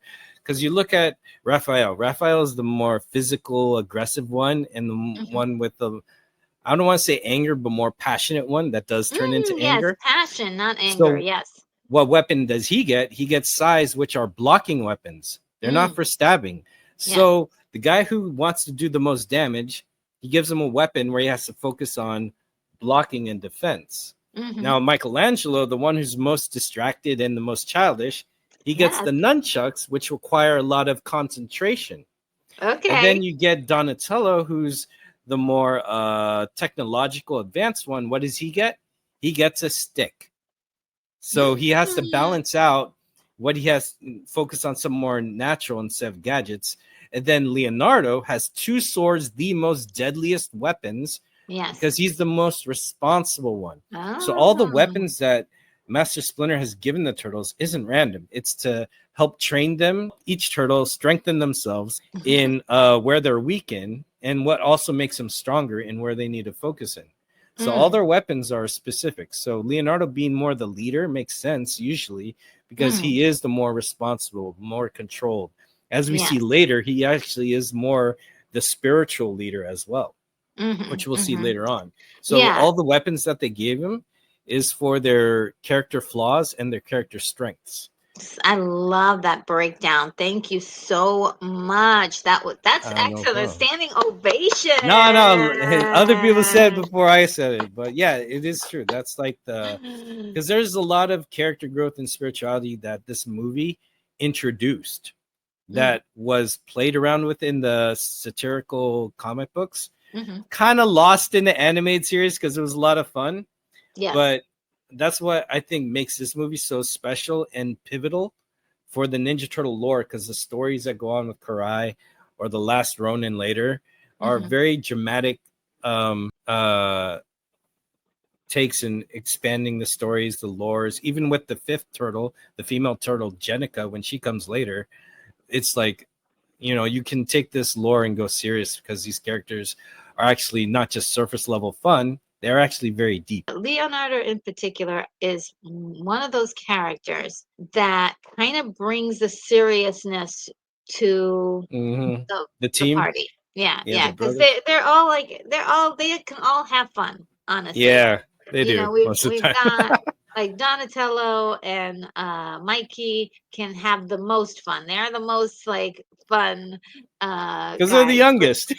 yeah, and these guys are like a little bit more serious. Mm. And in the beginning of the movie, they really really spent a lot of time with Raphael. And Mm-hmm. so it was starting to feel like a Raphael movie. Mm. It really was. But then when you get to about here is where you get this nice little shift where you're like, oh, okay, so we're getting a little bit of what is going on with Leonardo. He's the leader. He's trying to guide everyone in the right direction. He's trying to give good advice, but Mm-hmm. there's this pushback, like you're not the leader, or sort of like there's this not wouldn't I could call it Animosity. animosity, but it's a little not that serious of animosity. It's more like resentment to Yeah. like him like being the kind of the one that says, hey, let's do the right thing here, or we have a responsibility here, instead of going with our passions like Mm. Raphael, or going with the fun like the other two guys. So I think there is like a certain kind of pressure on Leonardo to really look after his brothers. So Mm-hmm. there is that pressure. So it was interesting that Raphael got a little pissed, and he went to the roof. April comes in and she's like, where's Raphael? And they're like, no, let's let him blow off some steam. He's gonna Yeah, he likes it. He always does he it. He likes goes by being himself. alone, yeah. And there is What a shot. Raphael. Wonderful, wonderful view of, looking out into the city. Again, another classic superhero type of visual, right? Mm. Epic in all those ways. He really is upset, and he is blowing off steam, doing flips and kicking and all that stuff. But across the way, we have Casey Jones, like noticing, hey, I see a little green man on the rooftop, and he He's like, hey, it looks notices, like my buddy. yeah, he's like, hey, that's the guy from the other night. But Uh-huh. also he notices all of these foot soldiers coming in to beat the snot out of Raphael. I mean, and when I say beat the snot, I mean beat the living daylights out of this child. And Yeah, they're it's gonna beat the just, red off of his face. I mean, it's just crazy. He does hold up for a while there, right? And it's splendid to see him fight, but they really do get the better of him. It's kind of nice to see that. Okay, yes, your good guys are gonna lose sometimes. Sometimes they're gonna lose. Nope, we jumped a bit. I love this moment because he's like there. This is actually later on, but I have it a little bit after the sequence. But yeah, they attack, and of course Casey Jones comes in and helps him out, Which I have and to say, like as an action sequence, having, because usually sometimes people remember the epic battle or they save mm, it for the epic battle. Having a middle epic battle that kind of changes the scope of things, kind of like in the intermission mark. yes, This battle was insane because you get the so battle good. with Raphael, Yeah, crashes down, then the other three have to fight, but then Leonardo dips out to help April take the brother out. So then it's only two fighting, and then they yes, crash down into here. and Yeah. then now it's all of them fighting, and then it's epic. It's insane. I love it It, that they went that hard. very well Get choreographed mm-hmm. in a building, indoors. Yep. Very well choreographed. I loved every moment of it, and the inclusion. How many foot soldiers were coming in to Right. attack? Waves Dang. and waves and waves of them, and then you have sort of Casey kind of coming in and being sort of the hero there for a minute. Them barely escaping. Raphael is out. He's out. Mm-hmm. They have beaten him to a pulp. Yeah. And it's Oof. like, wow, wait a minute. Is Raphael gonna make it out of this? Is he gonna live? It's so well done Mm-hmm. because you don't expect that from a kids movie. You don't expect that from any movie. Like your one of your Yeah. good guys is almost about to die, possibly already dead. But that's something I expect from some 80s, because I'm used to like Willow, any Willow. other, and freaking even Return of the Jedi, Mhm. Labyrinth, Dark Yeah. Crystal, like these stakes. I appreciate them. I like them. That's Yes. why I still like them when they do it. Now it's more you see it in the teens type of entertainment. It's no longer in like the GI Joe stories or Yes. anything or the old Transformers. Now they do it, but for a while after this movie, you didn't see these type of stakes for a while. Yeah, it still was kind of I didn't expect to see that from a Teenage Mutant Ninja Turtles movie. Is probably the right statement. Like Yeah, from watching the cartoons, I thought, okay, well, this is gonna be a lot of fun, and we're gonna laugh all day long. And we get to this part where, oh no, one of the turtles could be dead right now, yeah. and it's like, oh my god, could somebody get another turtle and some more of that ooze? Because for me as a kid, this is the next best thing since Willow, since Michael Keaton Batman, and then this, Mm, yeah, like as far as superhero comic book stuff. So for me, it's cool because I only got into Ninja Turtles cartoon because this movie was coming out, and I yeah, like Casey Jones. okay. So maybe that's why I accepted it more. But I know all the kids I knew, they loved this. This was our Yeah, Star this Wars. was such a juicy fight scene. Now, the next phase of this movie is being taken place on a farm. See if Mm-hmm. I, yeah, there we go. The farm setting was very okay. So you guys are like, we're going to a farm where we were in New York City. Now we're in a farm. Okay, what's going to happen here? This is the perfect setting to kind of reset these Mm-hmm. characters, right? And when I If need to get away from the city life or wherever I am, if I go on a road trip to somewhere like the mountains, mm, I yeah, feel rejuvenated and healed. this is one of the scenes I thought was really cool because as you can see in the mouth of the turtle, you No, can you see destroyed the magic. Spoiler alert, everybody, if you haven't already. it happened so quick. You It did. It barely. happened so I quick. didn't see it the first I couple of never saw it. times I until wish I could go somebody. back and just take a Sharpie and just blacken all that stuff I out. know. Well, digitally, if they remaster this, they could get rid of this. Yeah, just do it. Just because Yeah, I love this moment. This moment was so it touching when he was said so it's cute. Yeah, because and people then don't know a lot of Kodak commercials back then would advertise taking pictures of a moment, and everyone say it's a Kodak moment. So when he said it's a Kodak moment, that was a yeah, throwback to the commercials back then on TV, and it was so emotional because Raph is okay, yes, because he was out for a while. Everyone's so emotional. Her face, the actress is selling it. I yeah. never noticed that until Twitter existed. All my life, I just was emotionally into it. Yeah. Freaking internet, It's negative people. actually still like if you can look past that, it's still I always actually a do. really great scene. Hmm. This Oh, picture right that here, one, waiting for his brother to come. yeah, it was really, really sad because it was a couple of days he sat vigil, right? Hmm. Um, and Leonardo did not move from that chair to watch over his brother to make sure he was okay.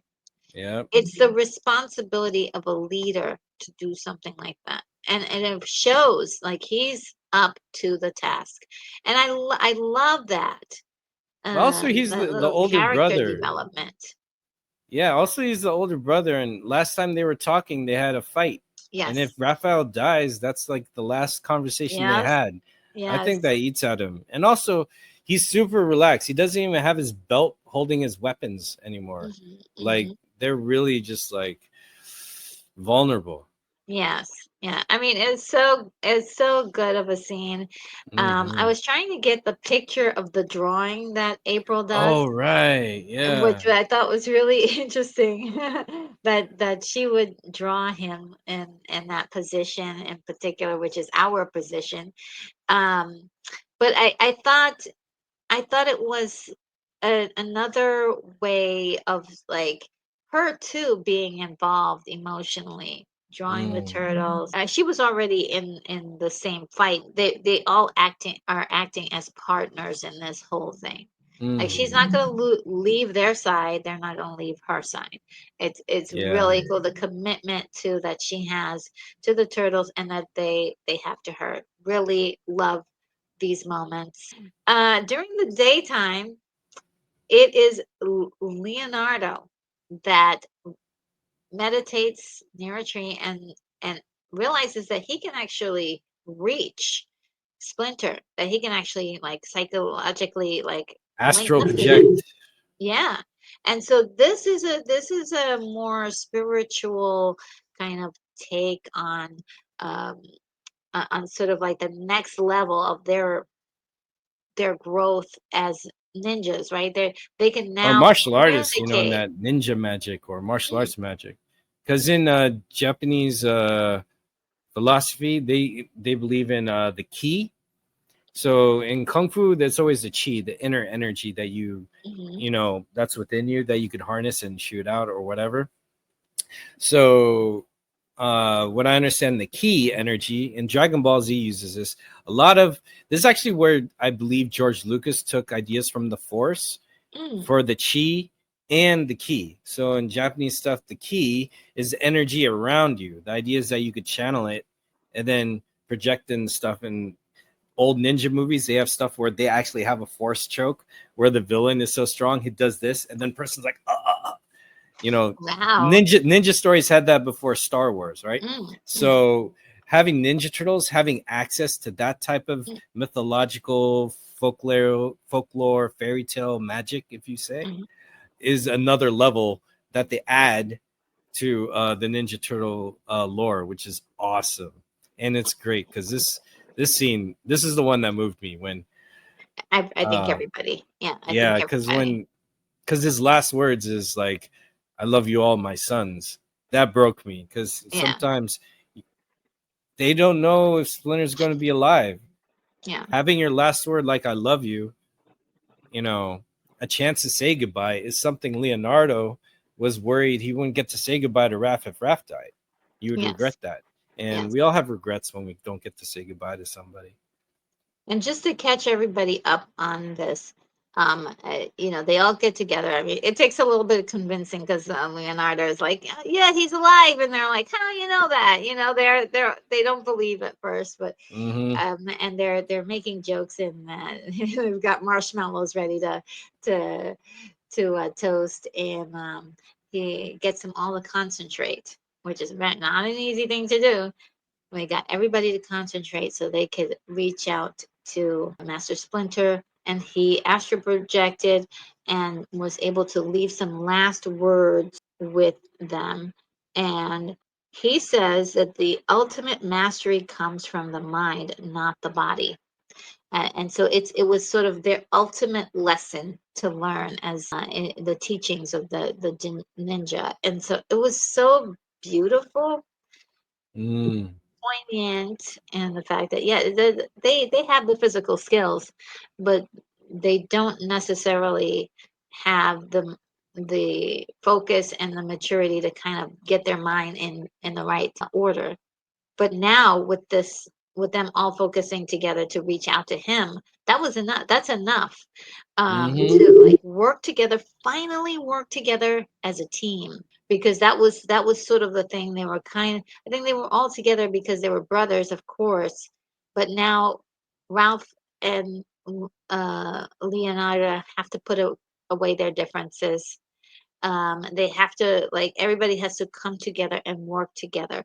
And, ultimately, and when we get to the end scene, that's exactly what happens. Everybody works together and pitches in, and we only that way can they achieve success. And so, yeah, they're Mm-hmm. doing all their training and everything, and now they're ready. Ooh, What yeah. a moment, right? Scene. When they came out, uh, and they were all lined up like this. They were like, "We've got Because to go back now." they had to shoot that live. I mean, unless look at that lighting. That looks like they So caught that amazing. during the sunset. Yeah, But playing it yeah, off like a sunrise is equally beautiful. yeah. Oh, Absolutely incredible. Love this moment. And they're like, yeah, we're ready to go back and face our challenge. Um, they're gonna save Splinter. Hmm. yeah. Oh, the rut. Yes, and so I think we're skipping over A a little little bit bit. more, A little but we bit. get to this moment where we get this incredible escape.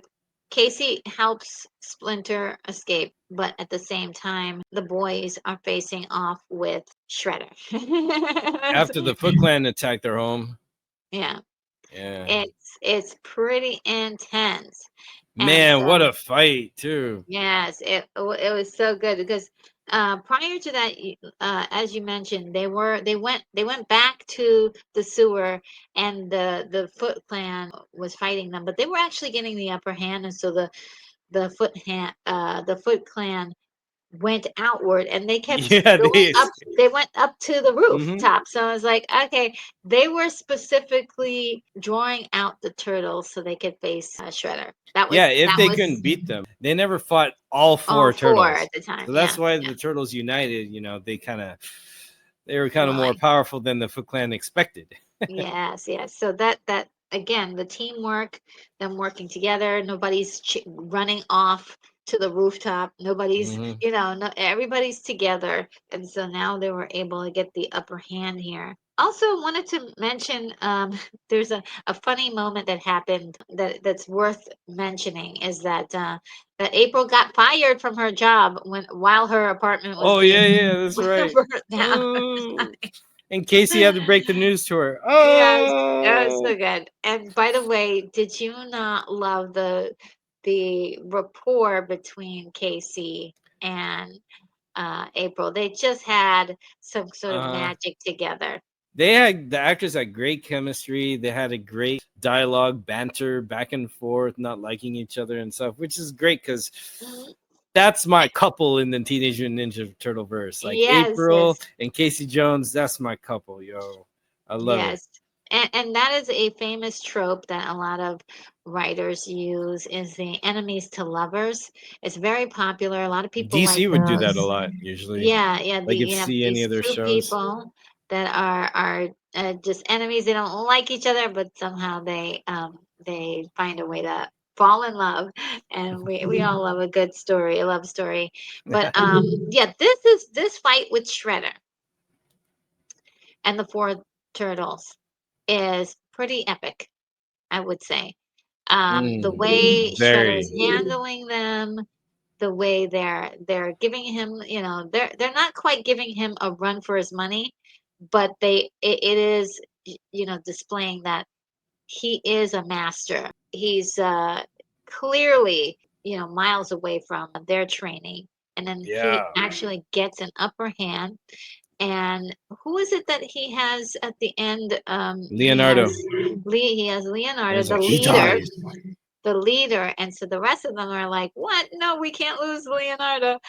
Yeah, he was He freaking gets gonna them. stab him. Oh ho, ho. He gets them to throw away their weapons. He said, at least three of you with your weapons could have overpowered me, but now without the weapons, I And the have loss the of upper one. hand. Yeah. And Ooh. it was very interesting, like, oh, so that was another lesson to learn, like, don't don't give up all of your advantage. I mean, of course, they couldn't let Leonardo die though, but And it's crazy because then it's their leader. They had to collectively make the choice without Leo usually making a choice. yes, yes. So So it's intense. The it was stakes, the stakes. so good, so good. And then of course, Splinter shows up, and Hmm. I know a lot of people make fun of this Splinter They do?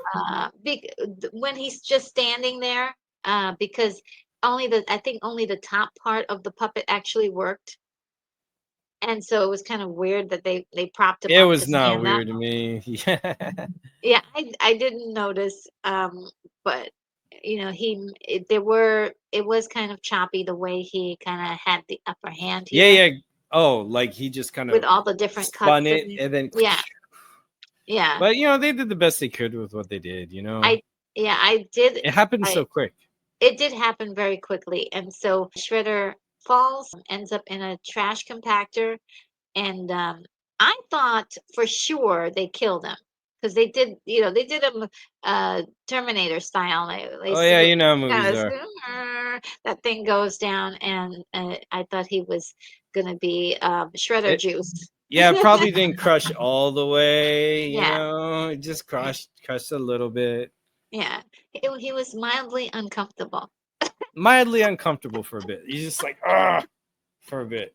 But It you didn't know go all what? the way. It's if It it went didn't all the go. way, due to be dead. Yeah, yeah. See, I guess I was waiting for them to get more graphic with it, but I thought that was very interesting because it still left, when we see him in the next movie, it doesn't, totally mess things up because we didn't actually see him like fully die. Yeah, We me and just my see friends were like, "Well, we didn't see any blood." We're like, "That's right." the boys, give each other three. Mm-hmm. And it was so great. Like, you know, Splinter says, well, my favorite is I always Cowabunga. liked Kawabunga. Yeah, just so great. Like all the Haha. little quips and stuff, and the way they're just again, very happy bunch. They're a lot of fun, and I do adore that about this kind of a hero team, if you will. These guys are and you're gonna have a good time if you watch one of these movies. So I mean, Mm-hmm. that was the thing about this was during my more recent watch of this movie, I couldn't stop laughing throughout the whole thing. As far as like I was having a great time, I was With their jokes smiling. and banter. Yes, I was having such Yeah. a good time with this, and so that I think even if you have, problems with this movie, certain things you can't. Yeah, I don't Um, know those people that have problems with this movie.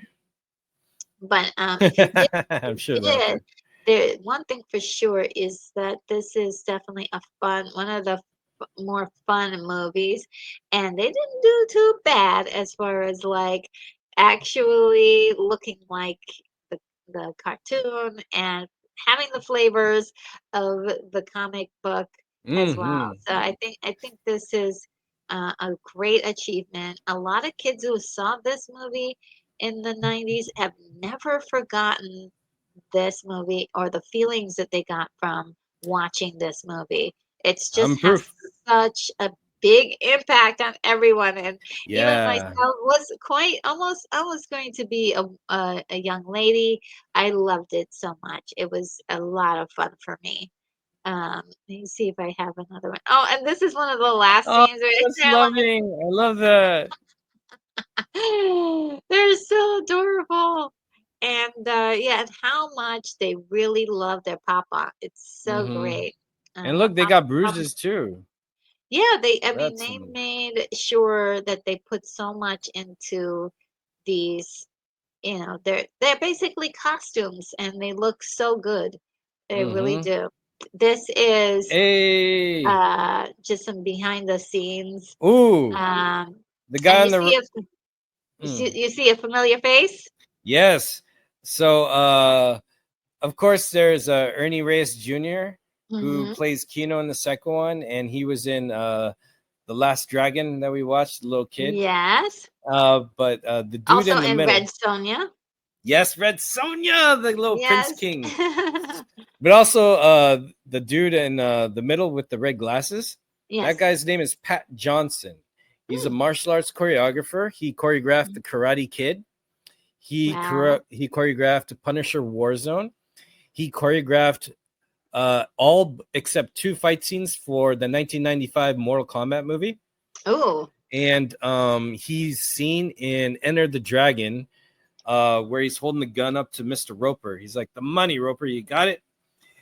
He's worked with Bruce Lee in that regard, Yeah. and he's really one of the finest unsung heroes in movies as far as crew with choreography. Um, he really does choreography in a very Eastern proper way where he gives movements to actors based on what they can do. And if they already Yeah. have skills like trained martial artists like Ernie Reyes Jr., who did all Mhm. this fighting stunts for Donatello, he matches what they can do with the character, like what the character would do as well. So he's very deep and meaningful when he does movement choreography to any character and in any movie. So, There was a couple of things I wanted to mention for sure. This movie was done in collaboration with Golden Harvest. mhm. You know who they are, right? Yeah, they put a lot of Bruce Lee's movies out. They're basically a Hong Kong company that did a lot of the martial arts movies, and they definitely did a lot of work in this particular movie, which is awesome. And the why another thing to mention about the costumes themselves and all of the stunts that were done in these costumes. Each costume was about 60 pounds. Mhm. So you see all the flipping, how these Woo. guys are moving so fast. It's like imagine adding like another 50 pounds to that. Incredible work. Yeah. So yeah, that's pretty insane. So I wanted to just highlight the work that was done behind the scenes with these guys. We're gonna briefly Woo. hint on the second one, which I did a movie review for. I really liked this movie a lot. It wasn't perfect, but still It was enjoyed so it much for the fun. fun. Yeah. Yeah, it was a lot of fun, and they basically figured out how to make a story that was more on the lines of what the parents wanted Yeah. their kids to see. So it had more of that. It was less gritty. One, you can notice the difference immediately in the design of And the choreography is more comical. yeah, so many like little sound effects and things like that. But if you just looking at this one, still you can see how they changed the design just a little. I have to give a shout And out to Leaf Tilden, who did the voice of Donatello in the second one. mm, Um, he's my cousin's friend in high school who oh got to wow. voice Donatello. And if you notice, like in this part, you can see how they really brought out the colors of More where vibrant, more friendlier, more yes. brighter. And like I was saying before, when I was collecting the pictures for this movie, all the pictures were so dark.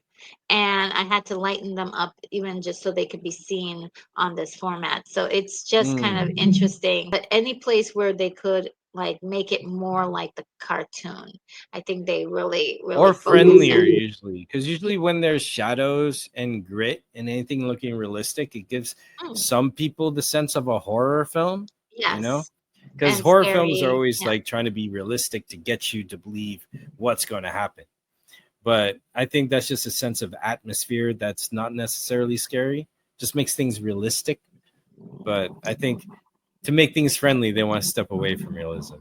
Yeah. And I think it worked, but I specifically like the 90s I do too. movie a lot more, but I think this also was pretty darn good. Of course, we all know about the Go Ninja rap by Vanilla Ice.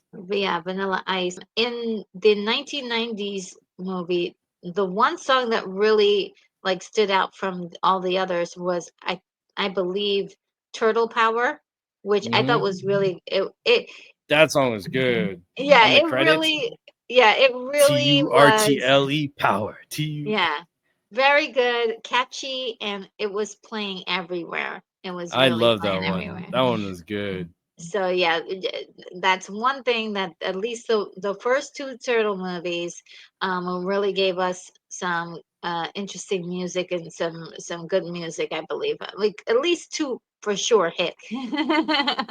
That Shredder, do you remember that he turns into like Super Shredder? Super Shredder, played by pro wrestler Kevin Nash, Yes, yes. only Awesome, in the Super awesome Shredder job. mode.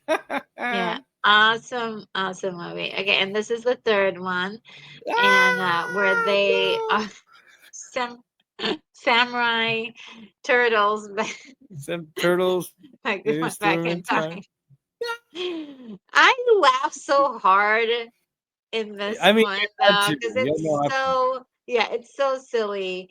And it's nowhere near the efficiency or the craft of the first two movies, but it's still like if you want something silly, go on ahead. Might Yep, knock that'll yourself do out. it. Yeah. It just looked like sometimes the turtles would break, like their mouths would be, Yes. and then freeze for a second. It's like, what's going on with you? Yeah, and it's like this is where you're supposed to do another take. Like, oh, cut, let's do another take. They went with it. It was just like you no, okay. I could rip on this. I don't know this movie. Yeah. They had But some it's good moments, but that's no. Like one of my biggest gripes. Dontel's the smartest one, right? There's a part where he falls in some mud and he's like, "Oh no, I think I swallowed a frog. I hope it wasn't an ancestor." I was like, "Bro, you're reptiles." Even the bad guy says you're a reptile. You're not amphibian. Like stuff like that. As a yeah, kid, I was critical. I guess that's what birthed me now to be yeah. so critical about movies. So there we go. Yeah, it was a tough it's a tough movie if you have high standards, but as some of High the turtle movies that standards, I would say. yeah, I don't have I do have I understand when something's good and when something's not that great. So, No, but it uh, was fun. They had a lot of fun and elements like the adventure of time travel, yeah, yeah. like They the were good budget of ideas, setting yeah. up feudal Japan. I mean, Yeah. that's pretty intense. But they have liberties because look, when they're in samurai outfit, they could just wear the turtle helmet and the turtle gloves. They don't have to wear the full outfit. So then they're more they could cheat more Cheaters. too. Yeah. Oh, those So they're cheating cheaters. more. So they're Yeah. more mobile that way. They could just have like some poof to look like they have the shell behind. So they could cut corners more with this Ooh, they're and all that. cheaters. Yeah, they are.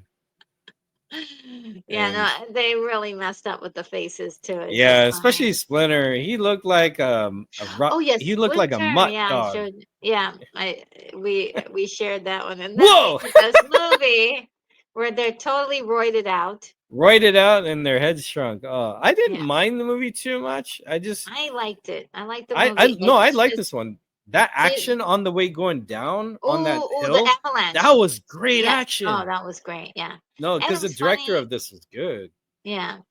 Um, I I had some issue with some dialogue. Me too. I had issue with April. Me too. No offense to the actress who plays her. I just didn't feel like they nailed it.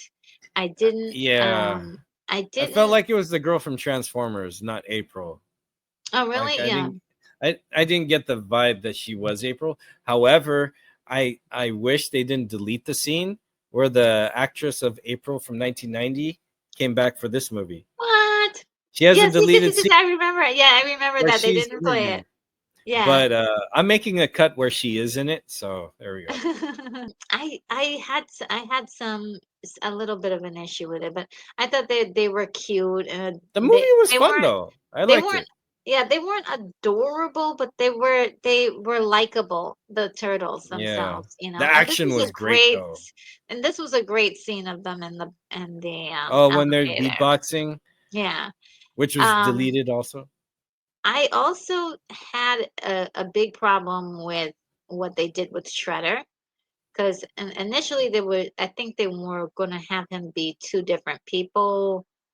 I'm not What? sure. Like it was so strange. Oh, it's Oh, weird. Like they had two leaders. You mean? well, no, they were. I think they were building up so the guy was acting as the bad guy during the entire movie was actually going to be Shredder, and then Oh, he people got was. mad because he wasn't Japanese, Oh and yeah. yeah, and so then I'm like, that's fine, but the story got really messed up after that. So it was a weird script. I had issues with that, but otherwise, I think I still had a good time with it. I mean, you can have a lot of um there are many projects where I'm like, oh, this is got, this problem, this issue, this thing I'm Hmm. not really crazy about, but still like the film because there is some moniker of entertainment. And I think all this stuff is hard work, Yeah, it is. I love the turtles in this movie too.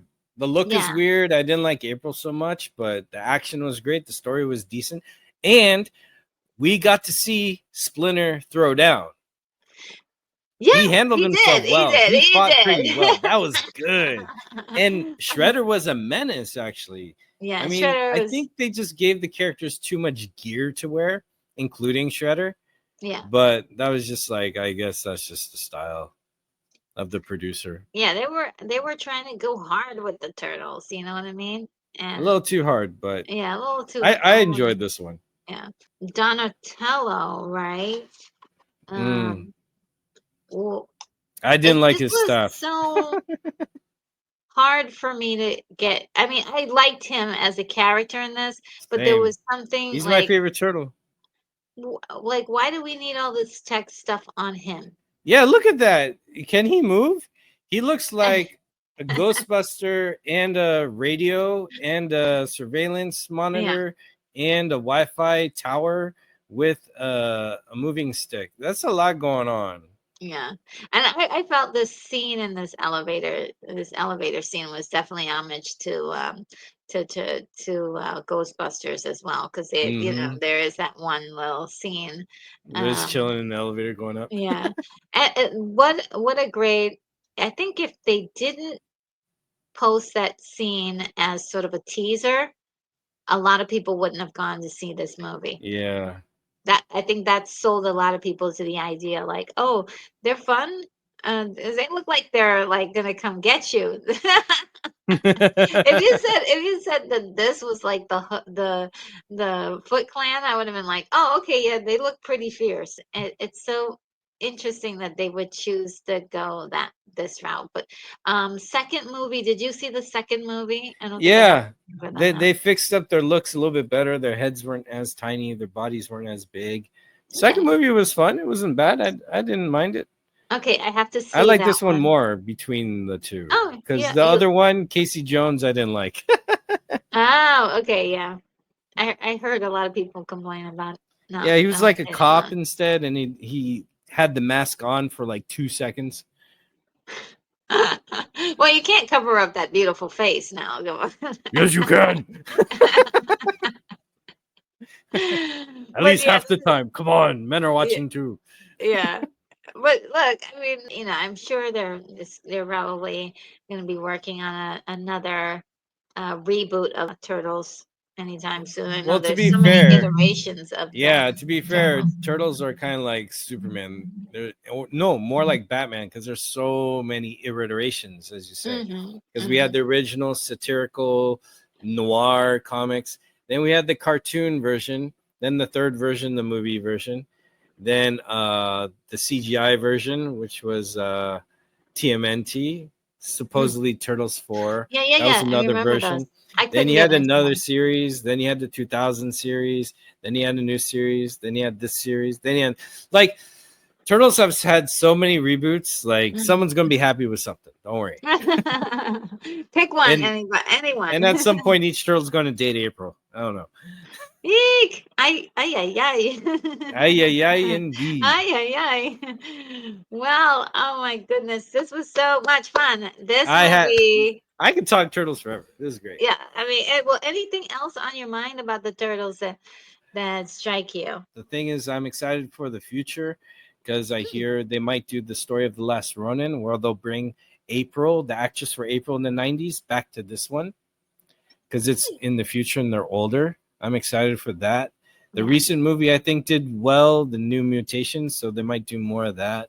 Some bold director can go back and do a proper sequel to the or a new continuation of the '90s one because I did find some footage some guy did like I think 4 years ago or a year ago where he Mhm. did CGI where he redid the turtles from the 1990s one and did a Wow. Donatello scene, a Leonardo fight scene. It was really good. So the turtles are special because they are a comic book creation that turned into a pop culture phenomenon that is Phenomenon. not from a popular studio like Marvel or Mm, DC. They came from an independent storyteller group, which mhm. means a lot to me because me as an indie film director and content creator to have characters like Ninja Turtles or even One Punch Man, uh, or like The Princess Bride, Mm, independent projects that yes. turn big, popular, and part of pop culture is a real win for any storyteller Mm, or storytellers. I just think that the beauty of this movie, Ninja Turtles, on top of the whole brilliance of the phenomenon of Ninja Turtles, is special because it heightened the stakes, and it took Ninja Turtles to a new level mhm. that required genius from, like, say, Pat Johnson, the martial arts world, the stunt people, Ernie Reyes Jr. Even in the second Ninja Turtles movie, the guy who played Raphael was a martial arts stuntman and actor named Hosang Pak, who played Liu Kang in the first two video games where they took pictures of him, and he was a video game character. Mm, And you have Jim Henson. This was the last of his brilliance of works that yes. he could give to the world with puppetry and animatronics. And you have, I'm really bad with names. That's why I always have to look up stuff. That's why I Oh get no, things no, wrong. it's But okay. even Steve Barron, the director, such a Mhm. visionary director who uses Yes. music, scenes, 80s, and tone very well. And he's kind of he deserves more credit, you know. Mhm. And it's at the end of the 80s passing on to the 90s. That's why I'm like, is this 89 or 90? Because every There's time a lot of there's a feels. transition to a new Mhm. generation. Mhm. Like the 90s didn't feel 90s until grunge music came in or Tupac and Aaliyah came in to really set this in the 90s. Because the early 90s we still had a bit of Michael Jackson, CC Peniston, The end of, yeah. there's Mhm. still about that 80s Just, flair in the yeah. early 90s, and this movie just caught the end of it. And Yeah. with the criticism and the censorship being pushed even harder after this movie, this is really one of the last movies that had that creative freedom to be uh accessible for all ages, but also have a bit of intensity and stakes and seriousness to, mean something on a serious tone. So it's a rare movie for a wonderful franchise that's just all around beautiful. And at some era or point, there's something for everybody. Yeah. I absolutely agree. M- my personal feelings about this movie. It has a special place in my heart as definitely a fun new beginning for, I would say, comic book movies. Yeah. Um, there were others before then, but this was special, and especially with the fact that it was a cartoon that I actually watched, I actually liked it, I actually like sang along to the the show intro song, theme song, and it was something that I really liked, and it didn't matter whether my friends liked it or not, whether it was just something I enjoyed. And I could when I saw this movie and saw how good it was, story wise, cinematically, just you just feel like, wow, this I could revisit this world at any point in time. I don't have a problem with watching this movie at any point. I don't feel like my nostalgia takes over it, but Mm. I actually appreciate this movie for being a good one.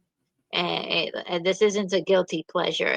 It's Oh actually good. yeah. Very interestingly enough, though, Siskel and Ebert, when they did the review for their review for this movie, they were like, "Who is this movie for?" They didn't even understand what was going on. There is something about, I suppose, if you are, an older an adult at that time, it might be hard for you to get into something like this. I think maybe you had to be young at heart, I think or so. because turtles, ninjas, ninjas that are turtles. What? Yeah, yeah. A rat? My uncle, when he That's criticized us watching it, because he would always watch us, he was like, "Yeah, you guys are weird." yeah, like it's all these concepts. Like, I mean, even the movie just mentions it. After coming out of the movie Critters, he says, "Who comes up with this stuff?" Yeah. And it's like, so you guys know what's happening Hmm. here. It is a rare one. I don't think my mom ever got into it with me, because she would get into a lot of things with me, but she didn't catch on to this one. There's a couple things she didn't catch on to, but this one was definitely one of, the things that I liked on my lonesome, was like, oh yeah, you the Teenage Mutant Ninja Turtles. But every once in a while you'll meet a person who is like, who will nerd out with you, when you talk about the Teenage Mutant Ninja Turtle movie from 1990. Really great movie in my opinion. Hmm. If you're a person who loves cinema, there are just a couple of moments that really, like, will tug at your eyeballs basically, and you're like, wow, this is iconic visuals here. This is the stuff, that really sells the superhero idea, that really tells the story, those backstories that we got and we never forgot. Mm. So yeah, I love it so much, and I'm so glad that you were here to talk about it with me. Oh, thank Um, you for having me. and I live for this stuff. yeah, in great detail for over 2 hours. Incredible. So we're gonna put a link for your channel down in the description, so people will be able to reach your channel. And And they've all I been am warned. And you've all been warned, everybody. You've all been warned that you might have fun while you're there. And also, if this is your first time coming to my channel, thank you for watching the entire video. And YouTube is actually going to suggest a video for you to watch. Please do watch that, so you can get an idea of the content that I have on my channel. Look around and browse and see if you would like to subscribe. If you're liking this Subscribe. particular, oh, thank you. Subscribe. If you're liking this video, please hit that like button too, because that helps YouTube find this on the main page, and get more people out there to watch some of my content. So, without further ado, everybody, please do stay retro and stay nerdy. Bye, everybody.